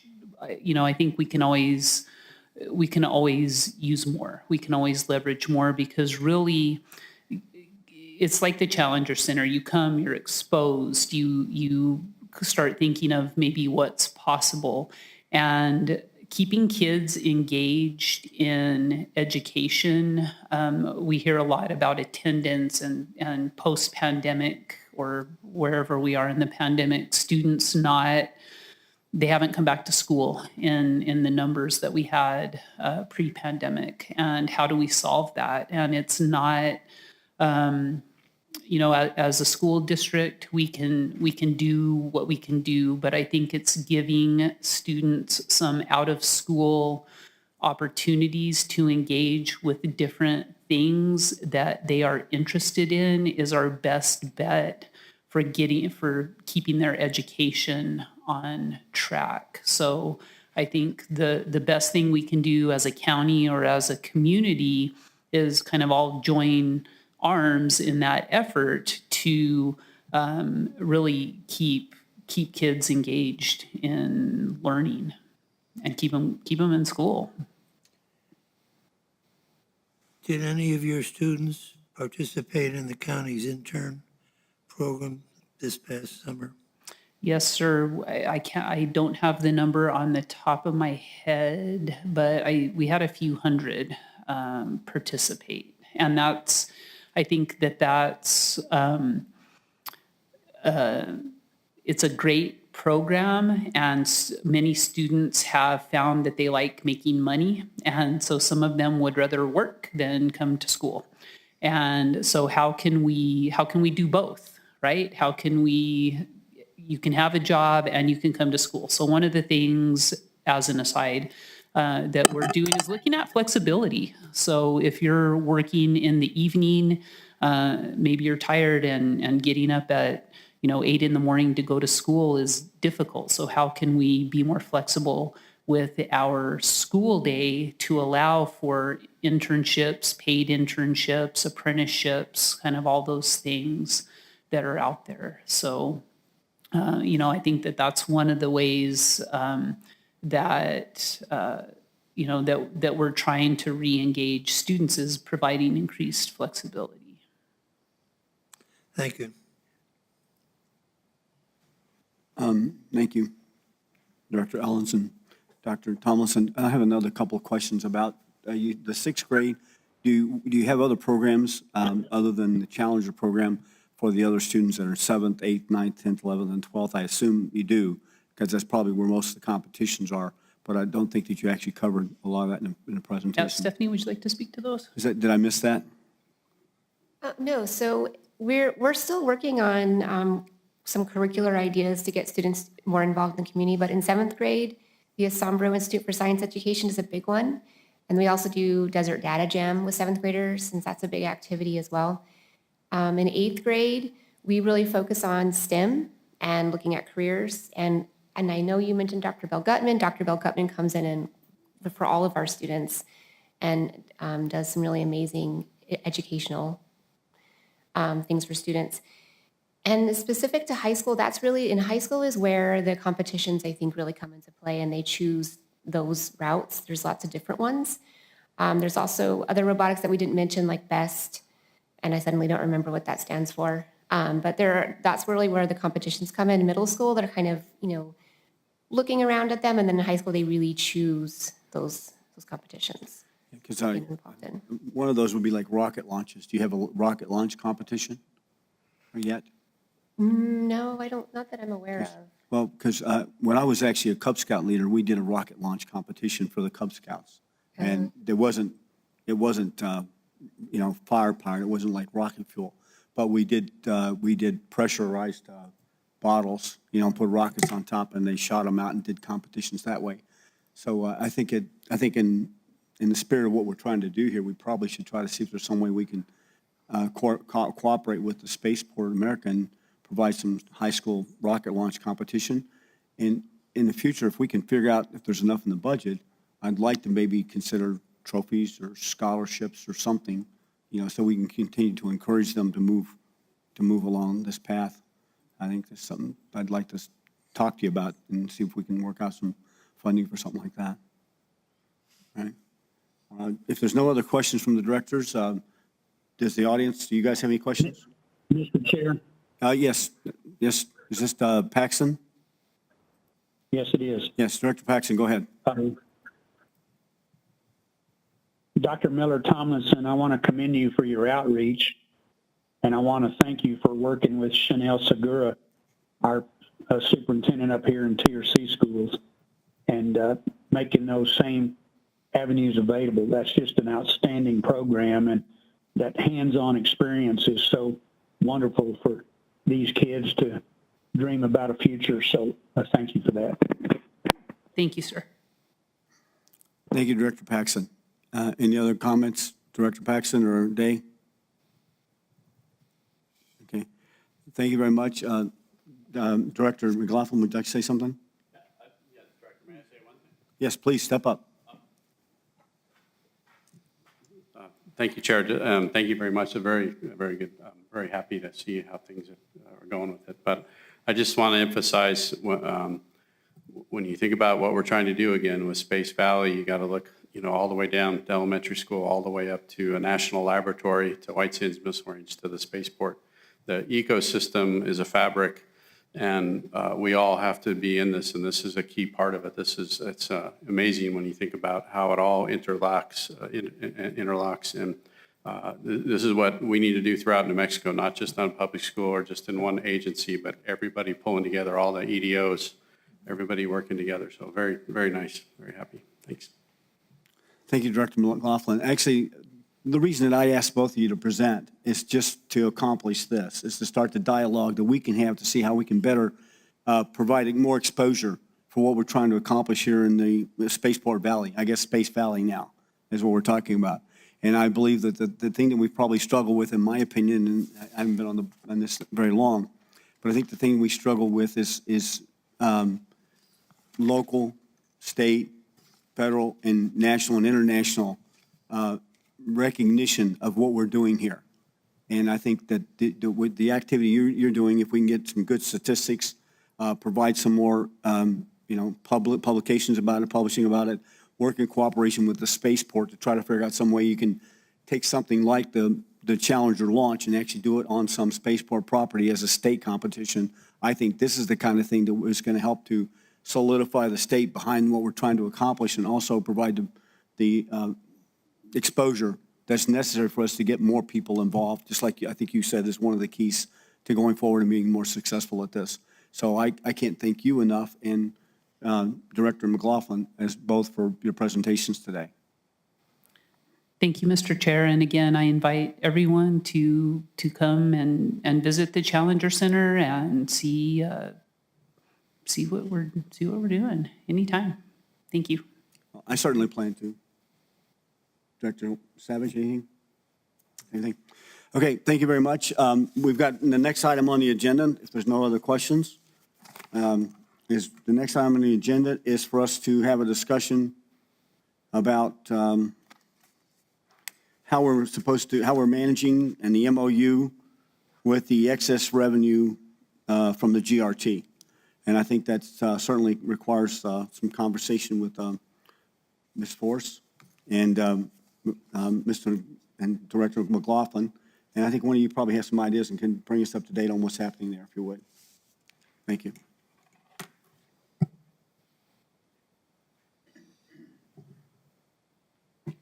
Thank you, Mr. Chairman and members of the committee. Just preliminarily, I'm reluctant to go into any real detail on the status because I defer to county council, and I actually thought they were going to be the ones who were speaking here. But I've been texting with Nelson Gooden and Dave Pato, and I don't think they're planning on being here or speaking, but they may or may not be on the phone line in Sierra County. I'm not sure if Dave is joining us or not. Mr. Pato, are you on the call? I don't believe he is, Chair. Thank you, Director Paxton. Okay, well, if, with respect to you, Commissioner Reynolds, Mr. Chairman, and members of the board, I'm happy to give a status report similar to what I presented to our board last week, and I believe you were present then. Yes, Ms. Forrest, thank you. I would appreciate it, at least bring them kind of into the loop as to what what you're working toward. I think that's probably what we can do right now. And like you said, there's no real details because we haven't gotten that far. But I think it coming from you and is better than coming from me. So if you would, please, right. kind of bring us up to date on that for people who didn't attend the Spaceport America meeting, board meeting last week. Great. Well, as you know, last year we completed our refunding of the bonds, and as part of that, those funding documents, there were provisions in there that indicate that there was a collaborative relationship between the tax district and NMSA, and I, believing that that's the right approach. In terms of identifying appropriate uses for the GRT funds that are generated by the counties. I started talking to county council. We developed an excellent relationship, and we did a lot of the groundwork last year in contacting DFA, GSD, Tax and Rev, NMFA, all the governmental entities that have anything to do with touching the GRT revenue and splitting it out for distribution to the counties and then to the spaceport for infrastructure projects, and also to the STEM projects, as we've just heard earlier. And through that process that started as an MOU between the two entities, it eventually evolved into a joint resolution, and it has continued evolving. And one of the reasons why I'm reluctant to speak for either county council is my most recent red line of that resolution that contained much more detail about the processes that I'll just very generally explain in a minute, is currently being reviewed by county council. So I don't want anything that I say to presage a decision that they may or may not agree with. So out of respect for my compadres in this effort, I want to be able to make them free to establish, their thoughts and future revisions to my draft, my latest in a long series of drafts. We've been working on this for a while. But the resolution provides, of course, as most resolutions do, the foundation and the history surrounding the GRT revenue and the excess pledged revenue that flows from it, and establishes that foundation, and then proposes a joint committee to be comprised of members of both entities.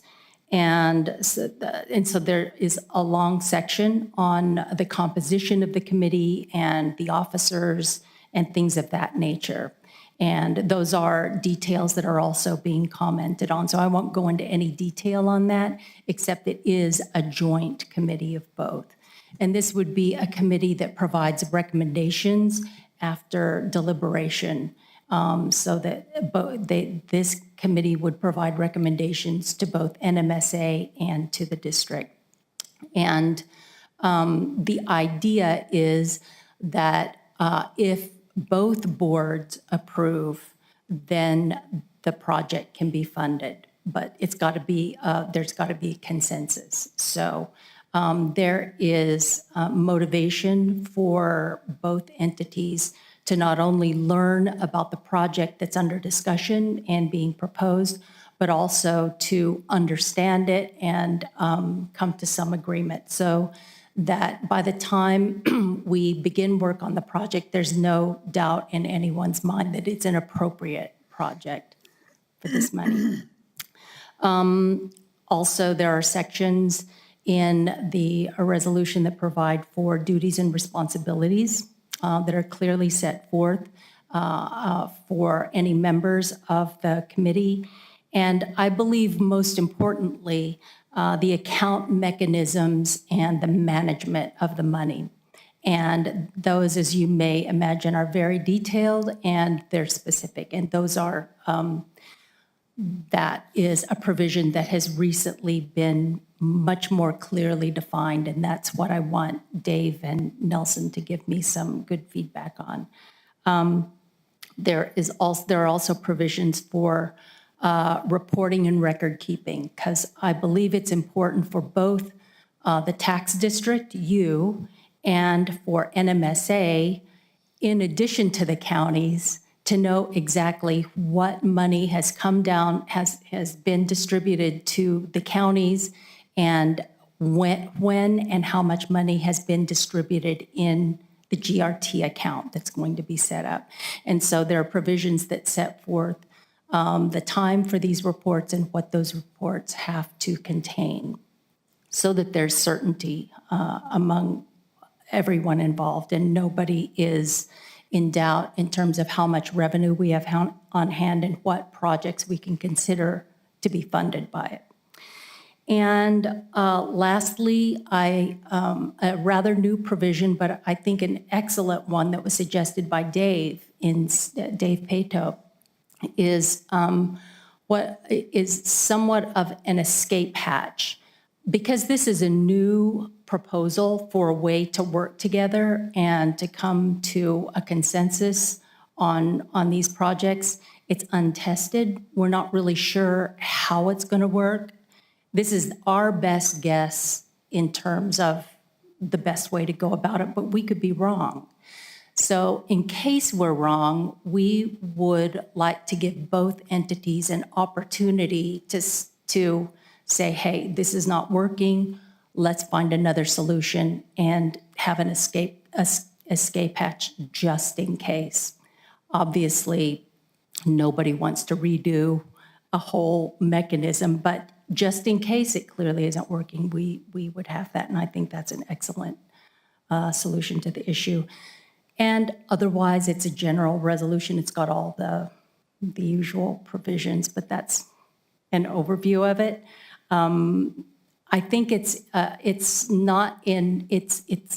very specific in terms of the details and how the committee is going to work and how the money is going to be managed and how it's going to be reported out. So I would not characterize this as a first or rough draft. It's very close to a final draft, I believe. So I can't give you any clear end point, but I hope that we're near the end, and by our next board meetings, we'll be able to present a piece of paper to you that you can consider then. And with that, I'm open for any questions, if any of you have them. Thank you, Ms. Force. Do any of the directors have a question for Ms. Force? Yes, Director Savage. Thank you. Thanks, Melissa. We've known each other for a long time, and Yes. I commend you and your co-counsels working on this. But I just heard you say you're very close to a final draft. And to my knowledge, the members of this tax district board have not participated in this process at all. And let me finish.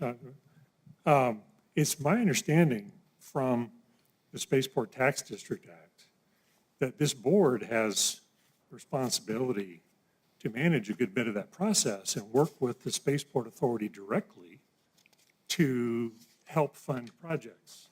And what I just heard, because I haven't seen the documents, is that there is now an entirely separate body created to review and recommend what gets approved before this body ever takes a look at it.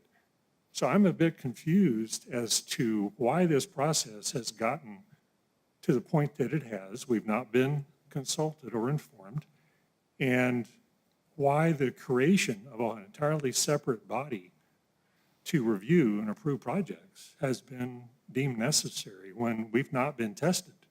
We've not had the chance to test our process. So I'm very confused and concerned.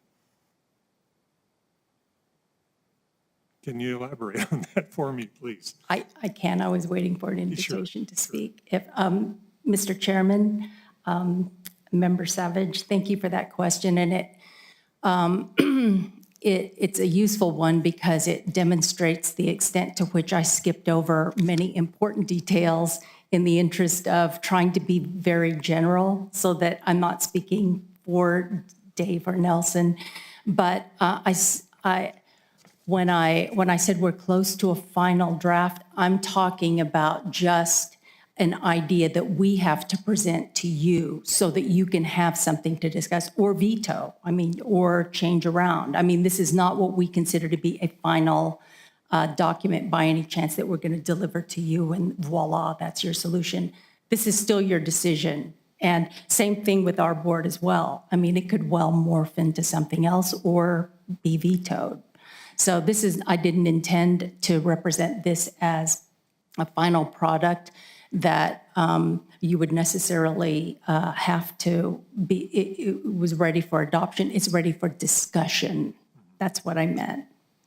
Was there, let me also ask then a follow-up. Was there not consideration of a general framework that could be presented before all this work has gone in to create a near final document? That would have seemed a bit more appropriate to me to involve the bodies to talk about a framework for how it should proceed before you put in all the good work. And I heard you talk about how the finances are managed, and that's a huge piece of this that needs to be clarified for everyone. We've talked about the need for that. But again, in terms of my general process, the way I would do things, I would work on a framework with the bodies involved before I went and did a great amount of detail. Scott, did you need to say something? Mr. Chair, if I may. Certainly. Mr. Chair and Director, I think that there's two parts of this and I haven't seen it either, by the way, nobody. So one part of it was brought home, I think, by the investigation, and it's really what is the legal process. And you saw when we paid off the bonds, there was a lot going on between NMFA, getting the bonds, paid off, for example, took, I think, 7 or 8 months or something. And then there were questions about what tax and rev should be doing in the process and what the county should be doing. So my understanding is what Melissa is working on is the legal framework, not the actual how to determine how or where or what to spend the money on. It's simply to make sure that there are no legal questions left about how the money flows in. And so my response to her about my involvement was I wouldn't be involved either because I'm not a lawyer and I don't understand that process. So I think what they'll be giving the tax board and NMSA is the legal framework, just the skeleton really of how this will work now to make sure we've reached all the legal hurdles for how the money should be handled, because I think the investigation and other questions have been brought up by senators and representatives about that. So so thank you. Yeah, thank you, Scott. If I can also further, because there's a lot to clarify about your question, it assumes a lot that it's my fault in allowing that impression to come through because I was trying to be so general, again, out of respect for the other people that I'm working with who haven't given their final comments. But what Scott said is true. It's a legal framework.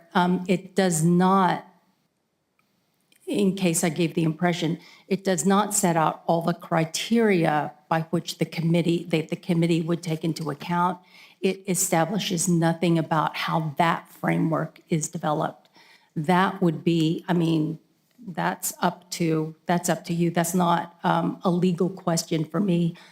And as it pertains to this issue, the only legal question is that do we need collaboration or not? And we do. I think that the two originating statutes envision that this is going to be a collaborative process. The legal process from there stops. Then it's up to you both boards to, and the committees that are formed to establish that process and those criteria and the metrics involved. That's not what this resolution does. And it is just a resolution to create a joint committee. You know, it's nothing more specific than that. However, it's got enough details to activate, to equip the committee to do what it needs to do. Providing the accounting, all those accounting details, which is information and intelligence that we received from all the other state agencies. Just doing the groundwork for that so that that wasn't yet another burden that the committee had to be saddled with at the inception. We've front-loaded that work so that the committee can then develop how it's going to approach its decision-making process. And that is not, you know, that is in very broad terms in the proposed resolution. And that's for you to determine. That's not for me or the lawyers. Unless you appoint us to do it, and I'm hoping you don't. But there was another thing that came to my mind. So I know how you feel, Commissioner Reynolds, when there's something you're holding in your mind and then it just flips right out. You know, so I'll think of it. There's always something that jogs your memory, you know, and you think about it. Like I called Felipe, I can't remember what I called him now. And I apologize for that, but we just weren't on the same page. You know, in all fairness to what Director Savage has said, I recognize that you guys have spent a lot of time and effort between you, Nelson, and Payload trying to figure out how to do this. And I also agree with him that that's a lot of effort to spend without trying to get some idea of how this board, who I think is according to what I read, is responsible for most of the decisions. Being involved in it, it does say, well, how can we help, basically? You know, I know you and also in fairness to Mrs. Force and Mr. McLaughlin, Director McLaughlin, I have had a couple of conversations with them personally, challenging the process and what they're doing as well, before we had this board meeting. But I wanted to bring everybody else into the loop on the board to make sure that they knew what was going on. Because she's not shared anything more with you guys than she shared with me. It's all out on the table. But being the fact that I had a couple of conversations and some thoughts, I wanted them to come to the board and make sure you guys were as much in the loop as the rest of the board was as much in the loop as I was. And I got to tell you, you got the same story I've gotten. Yes, Director. You know, it seems to me that this is appropriate for the next meeting, that we would invite and have the presence of both the county attorneys and Ms. Force, and the county attorneys be able to address where they are and have prior discussion. I have not had any discussion with our attorney, Dave Pato, regarding the use of the gross receipts tax excesses and how expenditures can be accomplished. I think this is something that needs to be tabled for right now and made a major agenda item for the next meeting. Director Paxton, is that all you have? Okay. Listen, I agree with you. Both Nelson Gooden and Dave Pato were invited to this meeting. And in addition to that, I invited our treasurer to also participate in the meeting. I don't know why they're not here, but that's okay. That's their choice. But I agree with you that this is an item that we should have at the next agenda as probably one of the primary items that we discuss. And as soon as Ms. Force and Nelson and Dave Pato will let me know that they have something we can talk about in detail, I will make arrangements to have that meeting as quickly as possible. Is that satisfactory? Well, it was kind of, it was a little late getting out on the invitation, and Mr. Pato represents several other counties, and he has a commission meeting this afternoon, so he was not able to participate. Okay. Well, I'll be more flexible with the meeting schedule next time. Thank you for letting me know that.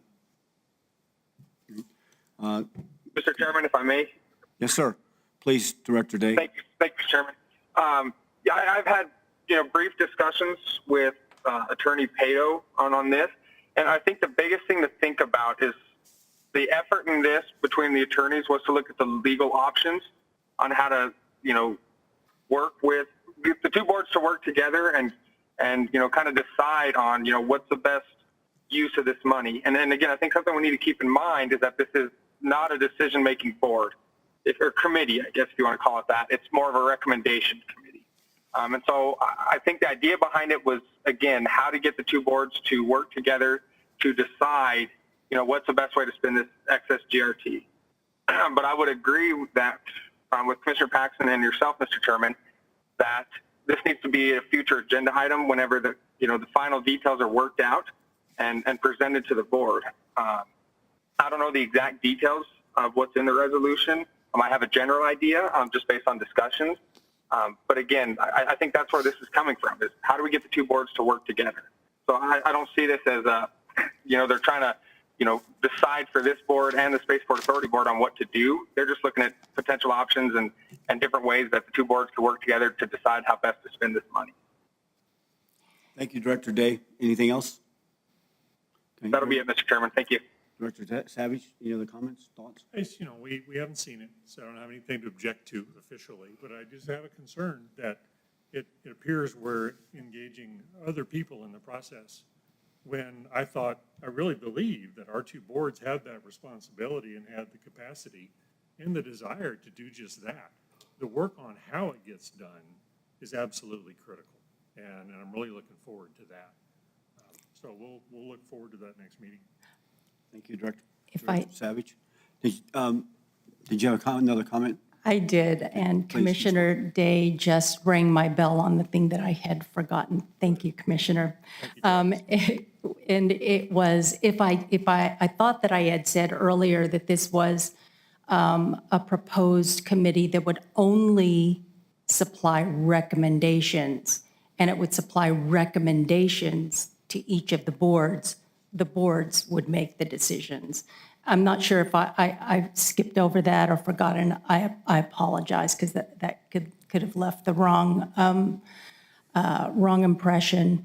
And also, I wanted to make clear that the county attorneys both have wanted to work towards a document that they would then individually share with their counties, with their councilmen, so that all of this would have been previewed by the commission, the individual members before either board is voted. So it would be vetted to you first long before we're ready to take a vote on it. So I didn't want to leave the impression that I think this is something we're gonna, just give to you and say, let's vote on it. It's not that far down. I was thinking in terms of what the product that we would want to give to you that would be most helpful for you to then work on. That I think we're close to. So I hope that clarifies. Yeah, I understand. Great. Thank you, Ms. Force. I want to wrap this up with one comment, and then we'll go to the next item, I think, on the agenda. It behooves you and the Spaceport Authority to really figure this thing out, because you've got projects sitting on the table right now that you'd like to have some funding for. And so I know that your sense of urgency isn't any greater than ours, okay? And, it's greater than ours, sorry. Your sense of urgency to get this done is much greater than ours. And so I know that you're working diligently to get something that's going to work for everyone, and you have the best interest of everyone in mind. I have no doubt about that. I wanted to have this meeting so we could get our board on the same page as everyone else about where we are and what we're trying to do. And that's why I asked you guys to present this part of it. It wasn't to expect you to have anything or not have anything, but I think we all need to be on the same page and be moving forward together. That's why I did that, okay? Thanks, Director Paxton, Director Day. I thank you both for your input on this as well. And I'm going to make every effort to make sure the right people are at the table next time we have this meeting, have this discussion, and hopefully that'll be within the next 30 days to 60 days, okay? All right. Thank you very much both for your presentations, for coming. And if you want to stick around, you're welcome to. If not, you may or may not want to be on the bylaws discussion. That's the last item, I think, on the agenda. Thank you, Okay. Mr. Chairman. Thank you very much. Members. Thanks, Scott. Appreciate it. Thanks. I think there's only 2 items left on the agenda. The proposal to amend the bylaws, I actually is the same proposal I did last time. The objection that I received the last time was had I run it by our legal counsel, and I had not. At this time, I have run it by our legal counsel and asked their opinion on it.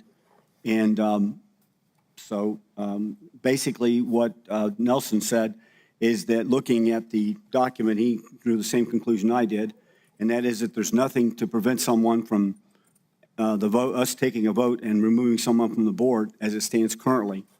By actually applying some of these items, attendance, decorum, confidentiality, code of conduct, whatever you guys decide, it gives us at least some guidelines on what kind of behavior would have to exist in order for us to even consider asking someone to be replaced on the board.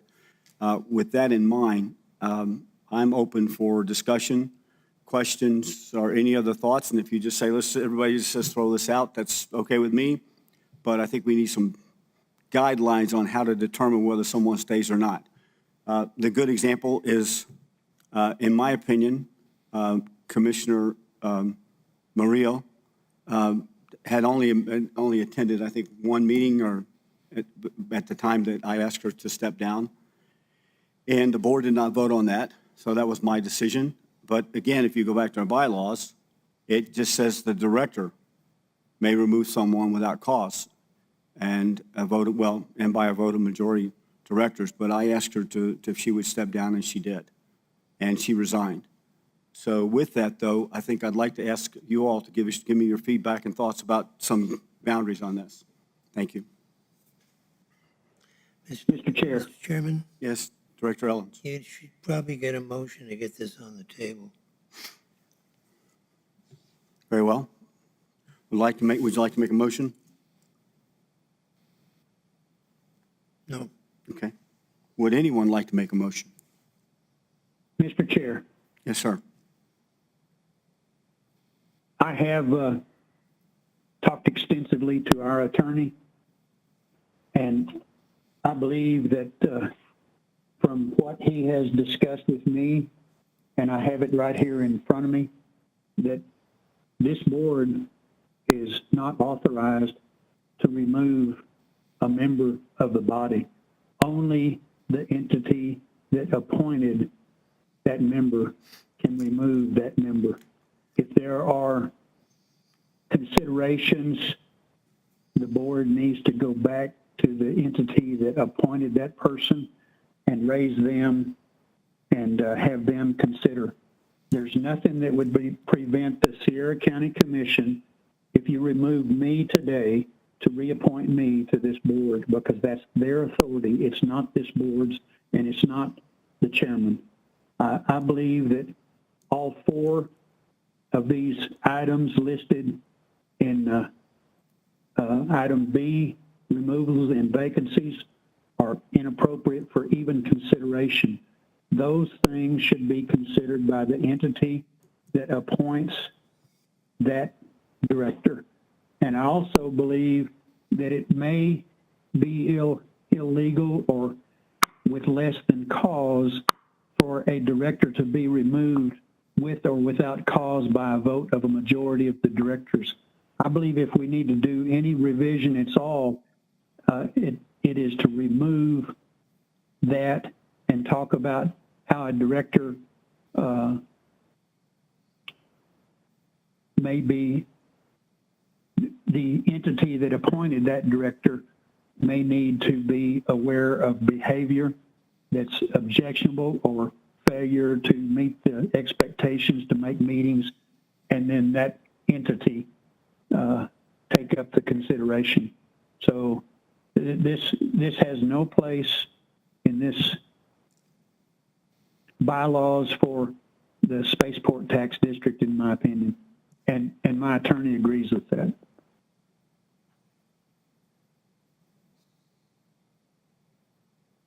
Okay, thank you, Mr. Director Paxton. Any other comments or thoughts? Chairman Owens? Yes, Director Savage. Thanks for that, Jim. I understand the logic behind what you just described, and that makes some sense to me. What you commented on, but if this vote, if this body became aware of conduct or behavior or, missed meetings, and could potentially go back to the appointing entity to ask for removal, it would seem like we still need some more clear language than what's presented here in order to request that removal.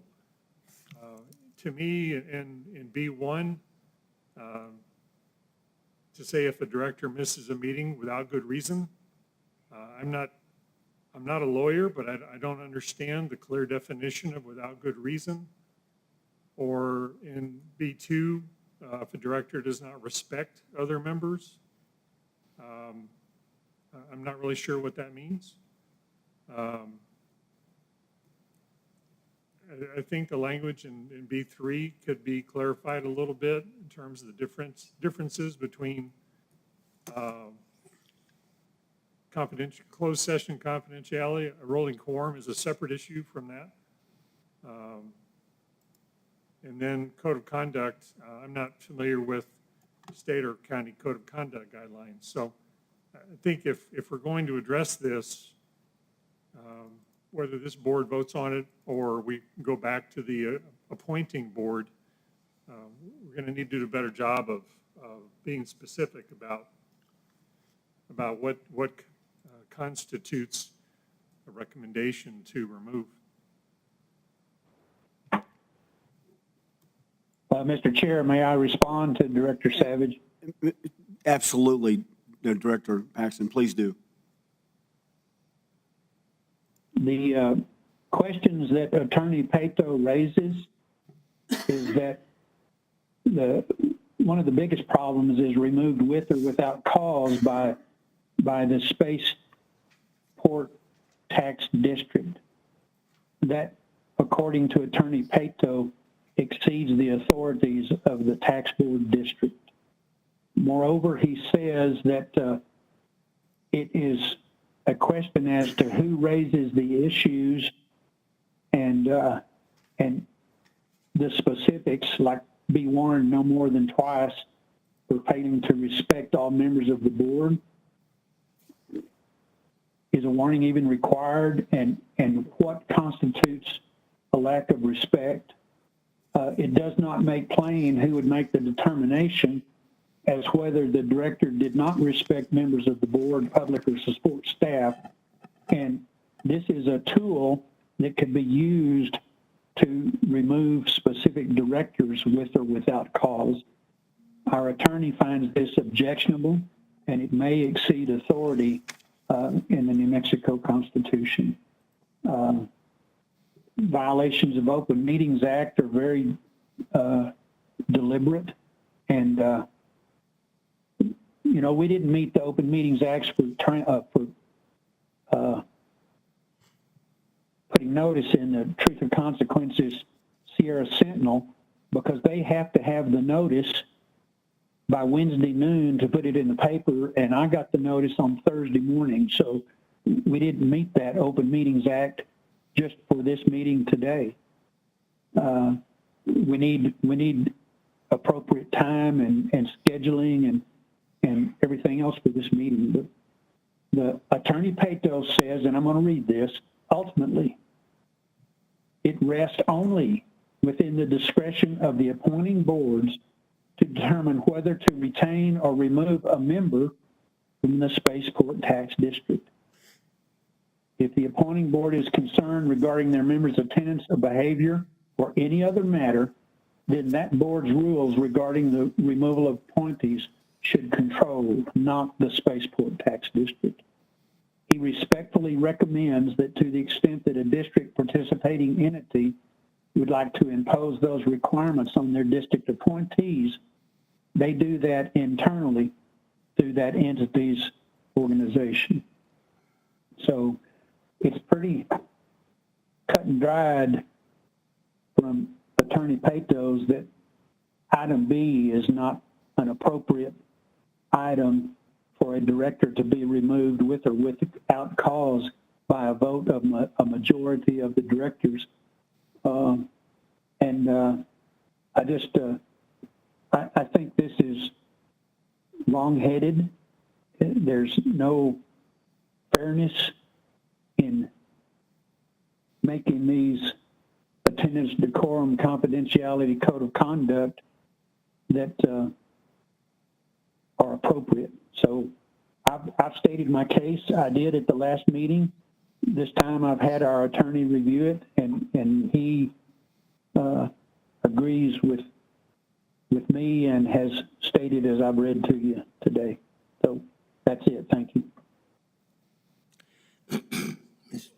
Mr. Chairman? Yes, thank you, Director Paxson. Yes, Director Ellens. Does anybody know who drafted these bylaws initially? The ones in red, I did. Well, I'm talking about the first set, unamended. The first, no, that was the first board in 2007, I believe it was, that did this. And we've made a couple of amendments to it, but nothing affecting this. I happen to agree with the person who said that removal can only be undertaken by the original Board of Appointment, which means the Board of County Commissioners. It would seem to me that we would have to pass a resolution requesting the appropriate Board of County Commissioners to remove the director that it appointed. I'm not sure we have that authority. Okay, thank you, Director Ellens. Put that down. Commissioner Reynolds, if I may. Yes, yes, Director Savage. So with Director Ellen's comments, and I appreciate the time that Attorney Pato put into this, perhaps we need a recommendation to have both county attorneys take a look at this section and make a recommendation to us for how this be modified so that it follow the wishes of both counties and the requirements of the counties, as well as I heard a reference to the state constitution. So it seems like we should be abiding by that in our bylaws. So I'd like to make a motion to have both county attorneys review the language of Section B on removal and make a recommendation to us then on what the appropriate language should be. Mr. Chairman? Yes, sir. I assume that's a motion to put this over to a day certain? Is that correct, Mr. Savage, or Director Savage? I'm sorry, I'm not sure I understand the term. Is that a motion to put this matter over to a day certain, in which case it would be the next board meeting? And have the county attorneys look at it in the interim? Yes, I would agree with that, yes. All right. Okay. So a motion has been made in order to put this over to a date certain, which would be probably our next meeting when that occurs. And in the meantime, have each one of the attorneys to look at it to see and make recommendations on how we should effectively change this to make it provide what is appropriate for this board to take action if necessary, including, if needed, to authorize us to do a resolution requesting removal from the county board, or whether we drop it altogether, or just what action we specifically can and should take. Is that what I'm getting? I second the motion to put this matter over to a day certain, namely the next meeting of this board. Okay. All right. Seconded by Director Ellens. Motion made by Director Savage, seconded by Director Ellens. Are there any discussions from anyone else on the board? Okay, let's do a roll call. Director Day, Yes. Director Paxson, Yes. okay, Director Savage, Yes. okay, Director Ellens, Yes. okay, Director Bryan, still absent. Director Reynolds, yes. Okay. I want to thank the board for your consideration of this, just so we can get it right. And I'd like to also make one more comment about it before we close. I just did a search on both the Spaceport Regional Tax District Tax Act and also on the ordinance, or excuse me, the state statute 5-16 to see if there's any mention in there about removing people from the board. And I could not find anything referenced in that. So based on that, I don't know where this section in the bylaws actually originated. I thought it originated in the original Taxport Act. It appears that it doesn't. So I think that we do need to decide whether we want to, how we want to handle this, remove it altogether, not remove it, just make it so people can resign if they want to, or the county can drop somebody off. I think, again, more research needs to be done, and I support this 100%. Okay? Mr. Chairman, I have to leave. Okay. All right. Thank you, Director Ellens. The last thing on the agenda, that item's closed, so we may have a motion. The last item on the agenda basically is just to have a discussion, if anybody wants to, about how we should proceed with some of the goals of this board and things that we want to make. I know I had it on the agenda last time. Has anybody thought about anything else that we need to discuss?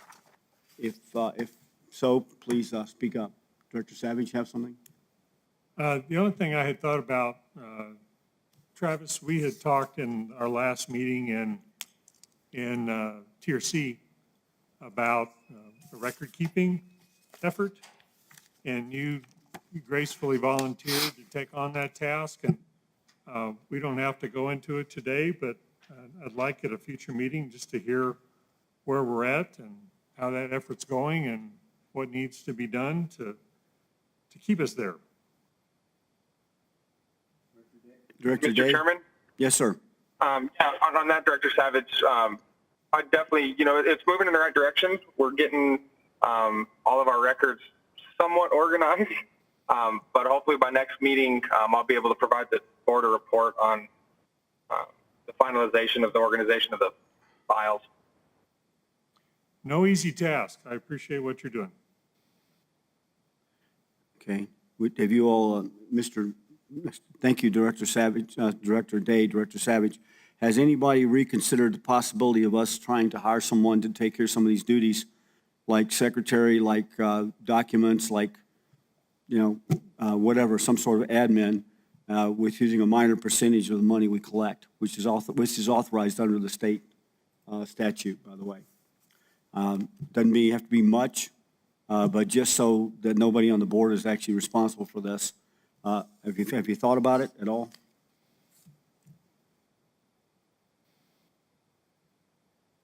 Mr. Chairman, I have not thought about that since the initial meeting. Yeah, I was going to say, I take that as a no since I hadn't heard no responses.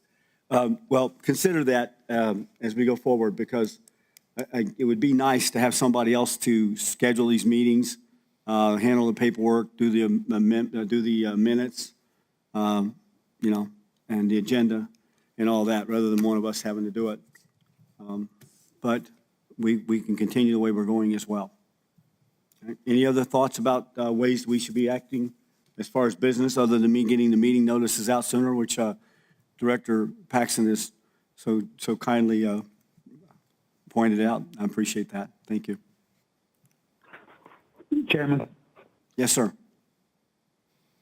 Well, I really think that we need to set meetings far out in advance rather than a week. And especially if we're going to bring Ms. Force and Nelson and Attorney Pato in for a meeting, we need to be setting the date in the next day or two. But we can't do Open Meetings Act's notifications because our paper only runs once a week, and we have to get that into them by Wednesday noon. And so Wednesday noon of the week prior to the meeting is when we're going to need the notification. But I think some sort of doodle poll or some sort of canvassing of the members to see when they can attend and then include those who we're going to invite needs to be done. Okay.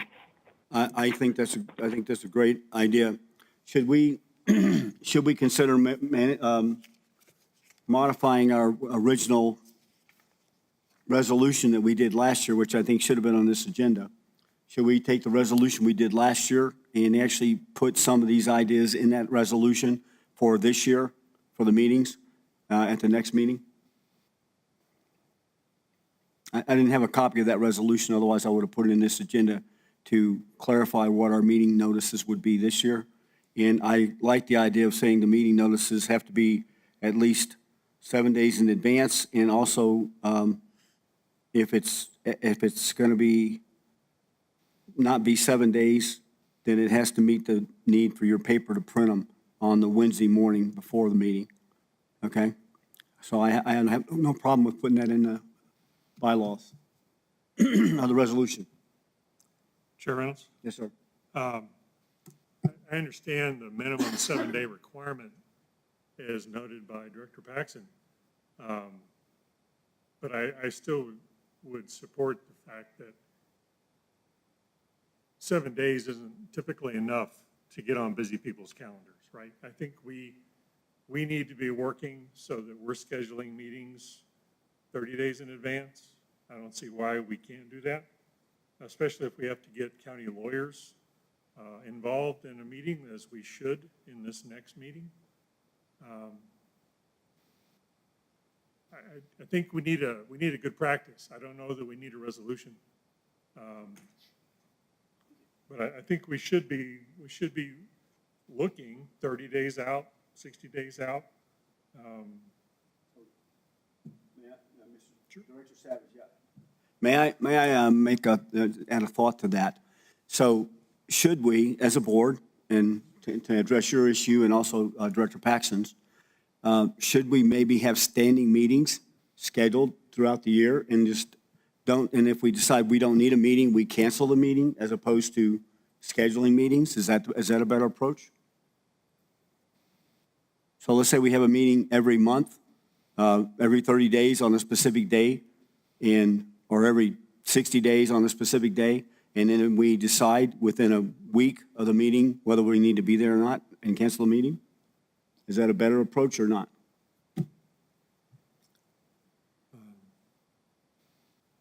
Mike, I guess my comment to that would, I think if we were to schedule quarterly meetings, we would probably be doing the service we need to do. Okay, what do you guys think, Director Paxson and Day? I agree with Director Savage. It doesn't need to be every 30 or 60 days, quarterly, and quarterly may be too much if we don't have issues to deal with. Okay, so why don't we do this then? What we'll do is we'll do a quarterly date. Anybody have a specific day of the week or day of the month that's mostly available that I should consider? Or do you want to look at that and get back to me in the next couple of days with your thoughts about when you'd like to have it made? And then I'll poll everybody to see what their calendars are, and then we'll decide to do a quarterly meeting based on whatever's most convenient for everybody and which day of the quarter. Does that sound better? So we don't have to decide that right now? Yeah, I don't have a calendar. I like that idea. I'm sorry, Director Day spoke as well. We need to do a poll and then agree to the dates. Okay. Yeah, Mr. Chairman, I was just going to say that just saying right now, off the top of my head, what's the best day is probably not the best idea. So I can definitely shoot you some dates in the next, probably tomorrow. Okay, let's do that. Over the next 3 or 4 days, everybody shoot me a date. I'll also reach out to Director Ellens and Director Bryan to do the same thing. Okay? All right.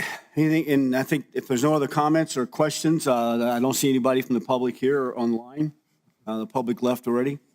Then if there's no objections, then we'll close the meeting.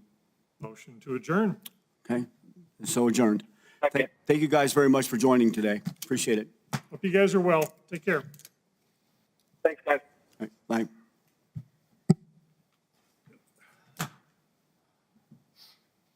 I gotta go for a glamour shot now, Shannon. man, well, that's not gonna be hard for you. No, that's gonna be real hard. Don't know about that. Arrowhead is